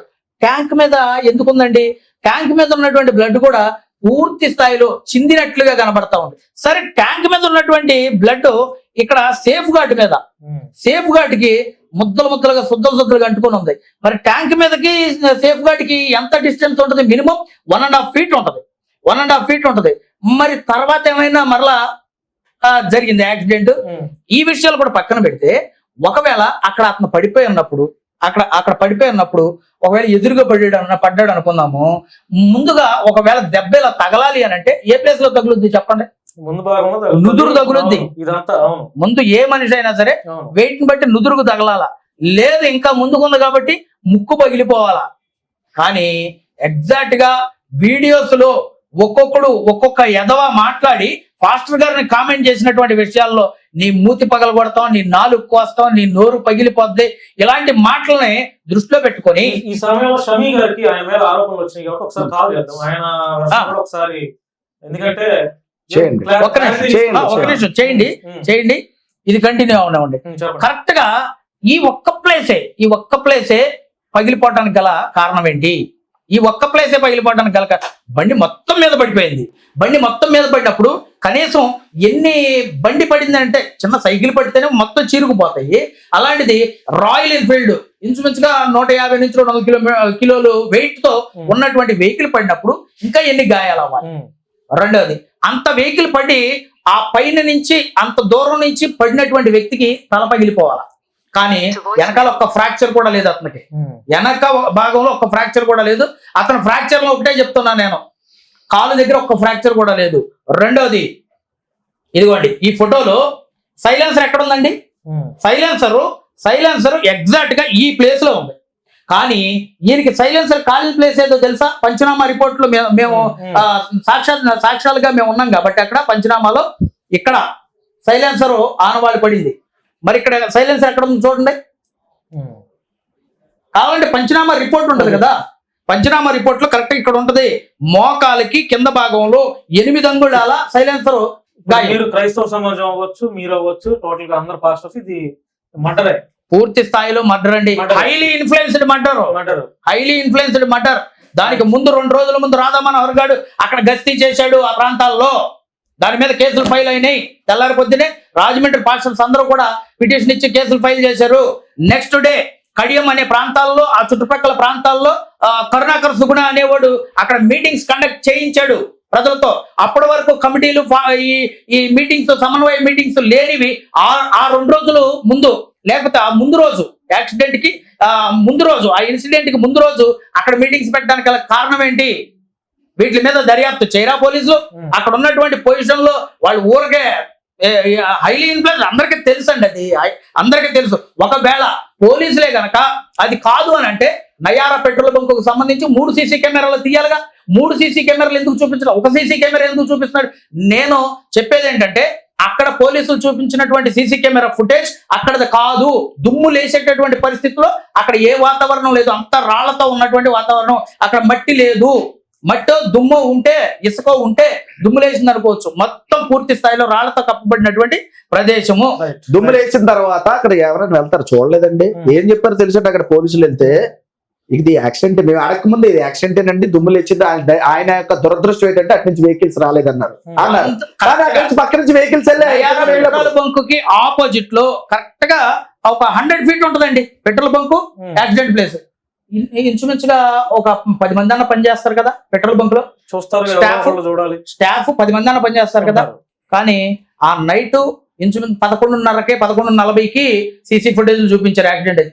11:40 నుంచి ఉదయం వరకు ఎవడో చూడలేదండి. అది హైవే సార్, నిత్యం క్షణం బళ్ళు నడుస్తూనే ఉంటాయి. ఎంత జరిగినప్పుడు మీరు చెప్పారు అన్న, హిందూ సమాజం నుంచి వాళ్ళు చేసినటువంటి ఆరోపణలపై ఒక 2 నిమిషాలు మేము అక్కడ సీన్ లో ఉండి చూసి చెప్తా ఉంటుంటే ఈయన మాత్రం సీన్ లో లేకోకుండా ఆగి తెచ్చాడు. ఆ రిపోర్ట్లు అలాగే వస్తాయి చూసుకోండి. అంటే వీళ్ళు చెప్తున్న దాన్ని బట్టి వీళ్ళే ఇన్ఫ్లుయెన్స్ చేసి పోలీసులతో రిపోర్ట్లు రప్పిస్తున్నారేమో. ఈ కోణంలో ఎందుకు ఆలోచిస్తున్నారు? మేము అనుమానించే దానికి, వారు మాట్లాడి కామెంట్లు పెట్టేదానికి, కరుణాకర్ గారు ఈ పోస్టులు పెట్టి డిలీట్ చేయడానికి వీటన్నిటికీ ఏదో ఉంది లింకు. రాధామనోహర్ దాస్ గారు అక్కడ ఆ 2 రోజులు అక్కడే తిరిగి తిరిగి అక్కడ చేసిన దానికి అక్కడ కడియం అదే ఆ పరిసర ప్రాంతాల్లో మీటింగ్లు పెట్టిన దానికి పూర్తి స్థాయిలో వీళ్ళ మీద మాకు అనుమానాలు ఉన్నాయి. మీరు చెప్పండి, వాళ్ళు చేస్తున్నారు. ఫైనల్ గా క్లోజ్ చేద్దాం. ఒక 2 నిమిషాల్లో మీరేం చెప్తారు టోటల్ హిందూ సమాజం నుంచి? నేను 2 విషయాలు చెప్పదలుచుకున్నాను. నంబర్ 1 పాయింట్ ఏంటంటే, నేను ఇంతకుముందే ఈ వీడియో స్టార్ట్ చేసేటప్పుడు, మన ఇంటర్ స్టార్ట్ చేసేటప్పుడే PBI అని ఒక పేరు చెప్పానండి. చెప్పారులే మీరు, పాస్టర్స్ బ్యూరో ఆఫ్ ఇన్వెస్టిగేషన్ అని చెప్పేసి. సరే, పాపం వాళ్ళ తీరి వాళ్ళకి ఉండలే, మనం దాన్ని ఏమనొద్దు. కానీ కాకపోతే ఏంటంటే అనుమాన పడడం తప్పలేదు. కానీ రాధా మనోహర్ స్వామి అంత ముందు 2 రోజులు అక్కడ తిరిగాడు కాబట్టి ఆయనే చంపాడని చెప్పలేదండి, అనుమానం అని చెప్పారు. చంపాడు అని మేము అనలేదు, అది ఆ మాట తప్పది, మేము అనలేదు. అనుమానం అంటే ఏమైనా పసుపు కుంకుమ మూసిపోయినట్ట? ఏంది అనుమానించామండి, కన్ఫర్మ్ చేయలేదు. వేరేలా ఉండేది. ఎవరో అందులో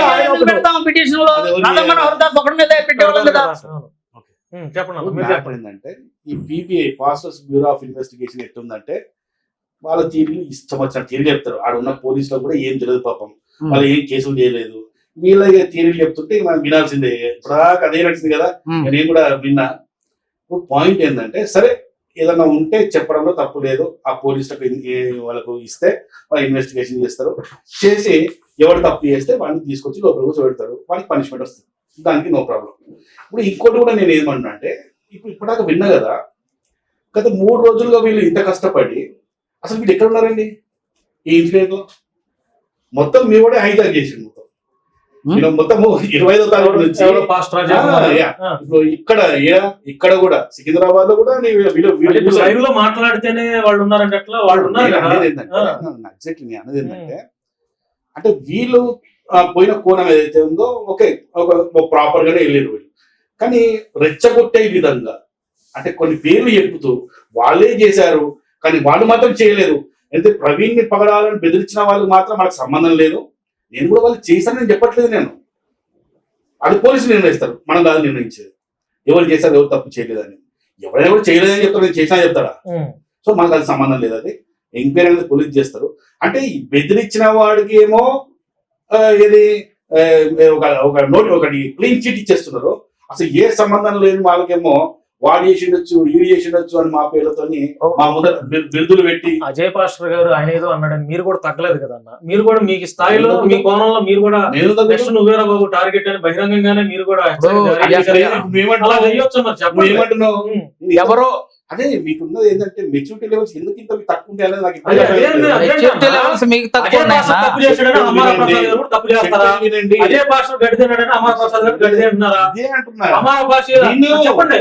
చెప్పేది నాకు అడగాల. మీరు సమాధానం చెప్పొద్దు, మీరు ప్రశ్న అడిగారు కదా.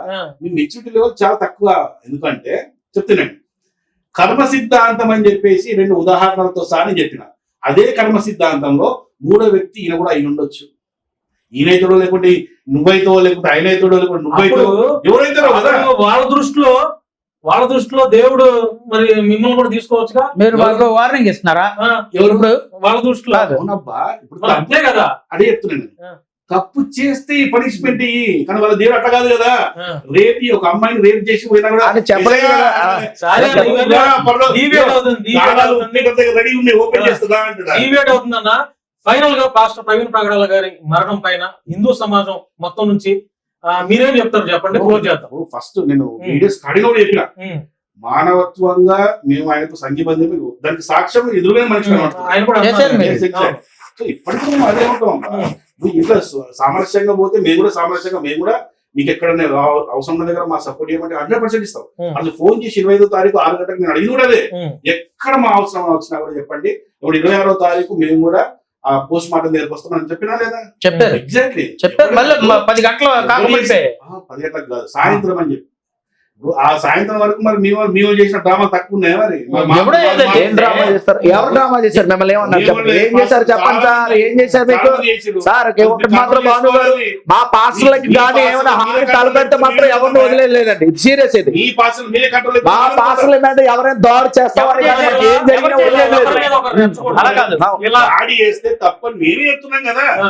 మరి ఇప్పుడు బహిరంగంగా అంటున్నారు కదా, పాస్టర్ని టార్గెట్ చేస్తే నెక్స్ట్ నువ్వే అంటే అర్థం ఏంటి? అంటే మీ దేవుడు చంపేస్తాడనా? అర్థం కాదా? క్రిస్టియన్ పోతే లాజిక్ మిస్ అయిపోతారు ఏంది? క్రైస్తవుడే కరెక్ట్ గా ఉంటాడు. లాజిక్ నీకే ఉండదు. లాజిక్ లేకుండా కర్మ సిద్ధాంతం ఇచ్చి మాట్లాడుతున్నారు. ప్రభుత్వం అనాలి. ఎవరు శిక్షించాలి సార్? తప్పు చేస్తే ఎవరు శిక్షించాలి? అది కర్మ సిద్ధాంతంలో అది మీరెవరన్నా డిక్లేర్ అంతే కదా ప్రభుత్వం. మరి దేవుడు అది తప్పు కదా. కర్మ సిద్ధాంతం నువ్వే అంటారు. నెక్స్ట్ అజయ్ పాస్టరే చావుకు రెడీ ఉన్నారని మీకు ఎవరు చెప్పారు? మీరు అదే కదా మీరు చెప్పింది అదే కదా. దేవుడు అంటే మీకు రిపోర్ట్ వచ్చిందా? కాదు, కర్మ సిద్ధాంతంలో అజయ్ బాబు నెక్స్ట్ రిపోర్ట్ పంపించారు మీకు. మీ దేవుడు ఫ్యాక్స్ పంపించారా? లేకపోతే ఫ్యాక్స్ పంపించారేమో నీకు చెప్పాలి. అదే మరి రైటే కదా. మరి చూపించు, మరి ఇది పంపించి చూపించు. మరి పంపిస్తే ఎవరు పంపించారు చూపించాలి కదా. ఇలా ఏం చెప్తున్నాం అంటే ఈ పోస్ట్ ఏమంటే సార్ కొన్ని అన్పార్లమెంటరీ వర్డ్స్ పక్కన పెట్టేస్తే ఇక్కడ ఏం చెప్తున్నామంటే మా రాముడిని తిడితే అంటే మా రాముడిని తిట్టిన తర్వాత మా దేవతను తిట్టిన తర్వాత మా గ్రంథాలను వక్రీకరించిన తర్వాత అంటే దాని అర్థం చెప్తున్నా. దాని అర్థం అంత పెద్ద రాయలే కదా. దాని అర్థం ఏంటంటే తిట్టిన తర్వాత కొన్ని సంఘటనలు జరిగినాయి, దాన్ని కర్మ సిద్ధాంతం అంటారు. దాన్ని ఇవన్నీ రాయం ఇక్కడ సింపుల్ గా రాస్తామంటే పోస్ట్ అందులో అర్థం అనమాట. అది ఆ కర్మ సిద్ధాంతం ప్రకారం నెక్స్ట్ వాడు కూడా కావచ్చు, లేకపోతే నువ్వు కావచ్చు, లేకపోతే ఎప్పుడు నువ్వు అవ్వ అందులోనే కాదు. నువ్వు అవ్వ ఎందుకు అంటే కర్మ సిద్ధాంతం నేను అవ్వ అనమాట. వినండి వినండి. మరి అంటే కర్మ సిద్ధాంతం క్రైస్తవులకి కాదు. కర్మ సిద్ధాంతం క్రైస్తవులకి కాదు. కాదు కర్మ సిద్ధాంతం క్రైస్తవులకి అనమాట. ఈయనకి కాదు. ఈయన కర్మ సిద్ధాంతం ఆపాదించి కర్మ సిద్ధాంతం ఈయన కాదనమాట. క్రైస్తవులు ఆపాదిస్తారు. కర్మ సిద్ధాంతం ఒక మాట లేదు. మీరు పెట్టిన కామెంట్లలో కింద హనీ జాన్సన్, పీటర్ పుట్ట, ఇంకా అజయ్ అను లేకపోతే సాంబశివరావు అని నెక్స్ట్ మీరే అని చెప్పి అన్నారు వీళ్ళు. అన్నప్పుడు ఇప్పుడు కూడా ఈయన ఏమన్నాడు? నెక్స్ట్ నువ్వే ఆయన కాదు. ఆయన ఇంటెన్షన్ ఆయన కాదంటున్నాడు కదా. ఆయన ఇంటెన్షన్ ఏదో ఉంది కావచ్చు. కాదు ఇప్పుడు ఆయన దగ్గరికి వచ్చినాడు ఆయన కాదంట. కర్మ సిద్ధాంతం ఓకే వదిలేండి. టోటల్లీ ఆయన మెచ్యూరిటీ మైండ్ పెట్టి మనకు అర్థమైంది.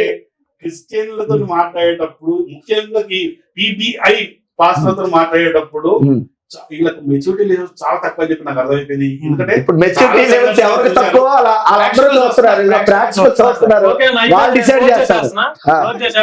సో ఫ్రెండ్స్, అది పాస్టర్ ప్రవీణ్ పగడాల్ గారి మరణం పైన క్రైస్తవ పాస్టర్లు వాళ్ళు చాలా అనుమానాలు వ్యక్తపరిచారు. హమారా ప్రసాద్ గారు కూడా ఆయన కూడా చాలా ప్రశ్నలకి సమాధానాలు చెప్పారు. ఈ ఎంటైర్ ఎపిసోడ్ చూసిన తర్వాత మీ యొక్క అభిప్రాయాన్ని కామెంట్ రూపంలో తెలియపరచండి. తెలియజేస్తామని మనస్ఫూర్తిగా కోరుకుంటున్నాడు. అప్పుడు తర్వాత మీరు పెట్టే కామెంట్స్ పట్ల మరొక హమారా ప్రసాద్ గారితో మరొకసారి ఆ పాస్టర్స్ తో కూడా మరొక ఇంటర్వ్యూ చేద్దాం. ఏదేమైనా కూడా క్రైస్తవ సమాజం మొత్తం ఆవేదనతో ఉన్నారు. ఎందుకంటే ఒక మంచి సేవకుని కోల్పోయారు అని చెప్పి చాలా ఆవేదనతో ఉన్నారు. కానీ ఇవి మాత్రం కొంతమంది హిందువుల్లో కొంతమందికి ఆ ఉన్మాదంతో ఉన్న కొంతమందికి అయితే ఇవేం పట్టట్లేదు. కొంతమందికి ఎట్లా తప్పదు? నేను మిమ్మల్ని అన్నాను ఉన్మాదని. హిందువుల్లో ఉన్న కొంతమంది అన్న కరుణాకర్ సుబ్రారావు ఉన్మాది కదా. హిందూ కదా.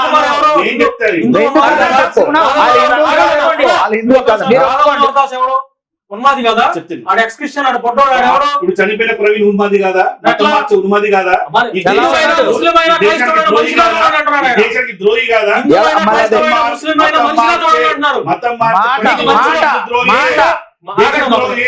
మనిషి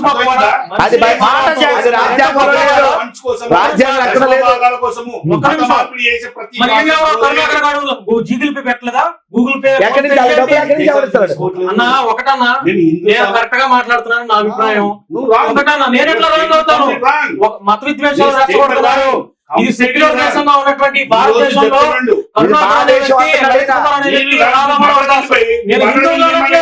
నేను హిందువులు మొత్తం మీరు కొంతమంది మేము ఈ హిందూ రాకముందు నుంచి హిందూ సమాజం మీద మా గ్రంథాల మీద వక్రీకరణ చేస్తూ లక్షల పుస్తకాలు ఉన్నాయి. అందుకే ఎగ్జాంపుల్ కావాలంటే మీరు కొన్ని పుస్తకాలు కూడా తీసి పెట్టినారు ఆల్రెడీ ఉన్నాయి.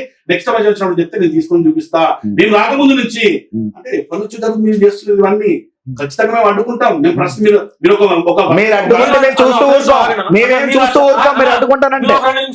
చెప్పండి. అదంతా వదిలేసేయండి. నేను ఒక 2 ప్రశ్నలు అడుగుతాను. అమర ప్రసాద్ అన్న, మనిషి గొప్పవాడా మానవత్వం గొప్పదా? రెండు గొప్పే. మరి కులపిచ్చి మతపిచ్చి ఎందుకు ఎవరికి చెప్తున్నారు? అది పక్కన పెట్టేయండి. నీకు నీ మీద కుల నాకెక్కడ ఉంది? నాకు లేదు. పిచ్చి. మానవత్వమే గొప్పది. మానవత్వమే గొప్పది. మనిషి గొప్పవాడు. మానవత్వమే గొప్పది. రమణ ప్రసాద్ గారు రోడ్డు మీద పడి ఒక క్రిస్టియన్ చూస్తే వెళ్ళి హాస్పిటల్కి ఫోన్ చేస్తారు, అంబులెన్స్ ఫోన్ చేస్తారు. అంతే కదా, అతను హిందూ అని చెప్పి పక్కన వెళ్ళిపోతారా? అదే ఒక క్రిస్టియన్ రోడ్డు మీద పడితే హిందువుల్లో ఉన్న చాలా మంది మంచివారు హాస్పిటల్ ఫోన్ చేస్తారు. ఈ కరుణాకర్ అనే వ్యక్తి ఎట్లా చేయడు? హిందూ ఏ రోజు కూడా క్రిస్టియన్ ఇంటికి కానీ ముస్లిం ఇంటికి కానీ మతం మారండి ఎవరు మతం మారమని చెప్పాడు? నువ్వు మారిపోతావా? ఇప్పుడు అడుగుతున్నాండి, మళ్ళీ నువ్వు మారుతావా? నువ్వు మారుతావా? నువ్వు మారుతావా? మతం మార్పిడి కోసం కొంతమంది తప్పులు చేస్తున్నారు. కొంతమంది అలాగని క్రైస్తవ సమాజాలు అనొచ్చా? హిందువుల్లో వీళ్ళ ముగ్గురు ఒక రాధామోహన్ దాసు కరుణాకర్ వీళ్ళు ముగ్గురు చేస్తారని హిందూ సమాజాన్ని అనొచ్చా? ఏం ధర్మం?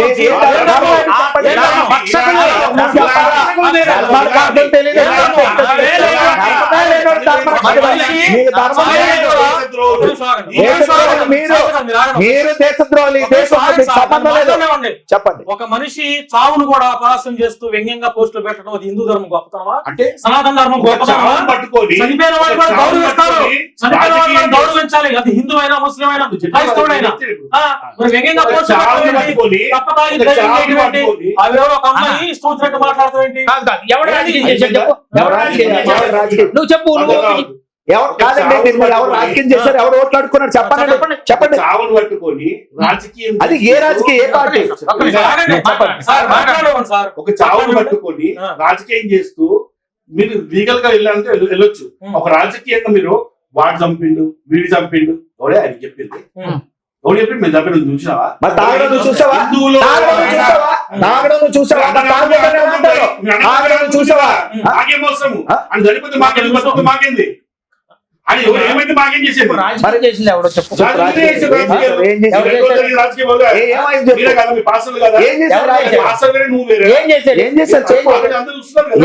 చెప్పు. చెప్పట్లేదు ఒకటి కూడా. చూపిస్తున్నాం మేము. చూపిస్తా ఉన్నాం. మర్డర్ చూపిస్తున్నాం. పాస్టర్ ఒక 10 మంది పాస్టర్లో అది మర్డర్ అన్నారంటే సరే అనుకోవచ్చు. లేదంటే ఒక 100 మంది పాస్టర్లో అది మర్డర్ అన్నారంటే అనుకోవచ్చు. యావస్థ 2 తెలుగు రాష్ట్రాల్లో ఉన్న క్రైస్తవులు అన్ని చర్చిలకి అందరూ బయటకు వచ్చి అది మటరే అన్నప్పుడు ఎవరు నమ్మాలి? పోలీసు వారు దాన్ని రాంగ్ డైవర్షన్ లో తీసుకెళ్తున్నారు అన్నప్పుడు అంటే ఆ 2 CCTV ఫుటేజీలు ఉన్నాయా? హైదరాబాద్ నుంచి పోలీసు వారు సరైన విచారణ చేయాలంటే హైదరాబాద్ నుంచి రాజమండ్రి దాకా 100 CCTV మరి ఈ 2 బయటకి ఎట్లా పెట్టారు? ఇంకో మాట ఏంటంటే ఇప్పుడు హిందూ ఛానల్స్ ఉన్నటువంటి ఇబ్బంది ఉంటే నీకేమైనా చెప్పాలనుకుంటే వెళ్ళి చెప్పండి. హైదరాబాద్ నుంచి విజయవాడ రాజమండ్రి దగ్గర తీయండి సీసీ కెమెరాలు. పూర్తి స్థాయిలో హిందుత్వాన్ని కూడా మోస్తూ ఉన్నటువంటి కొన్ని ఛానల్స్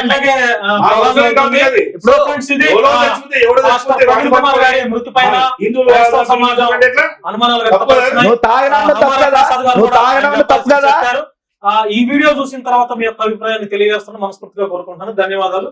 నేను భాను మేకల. Thank you so much.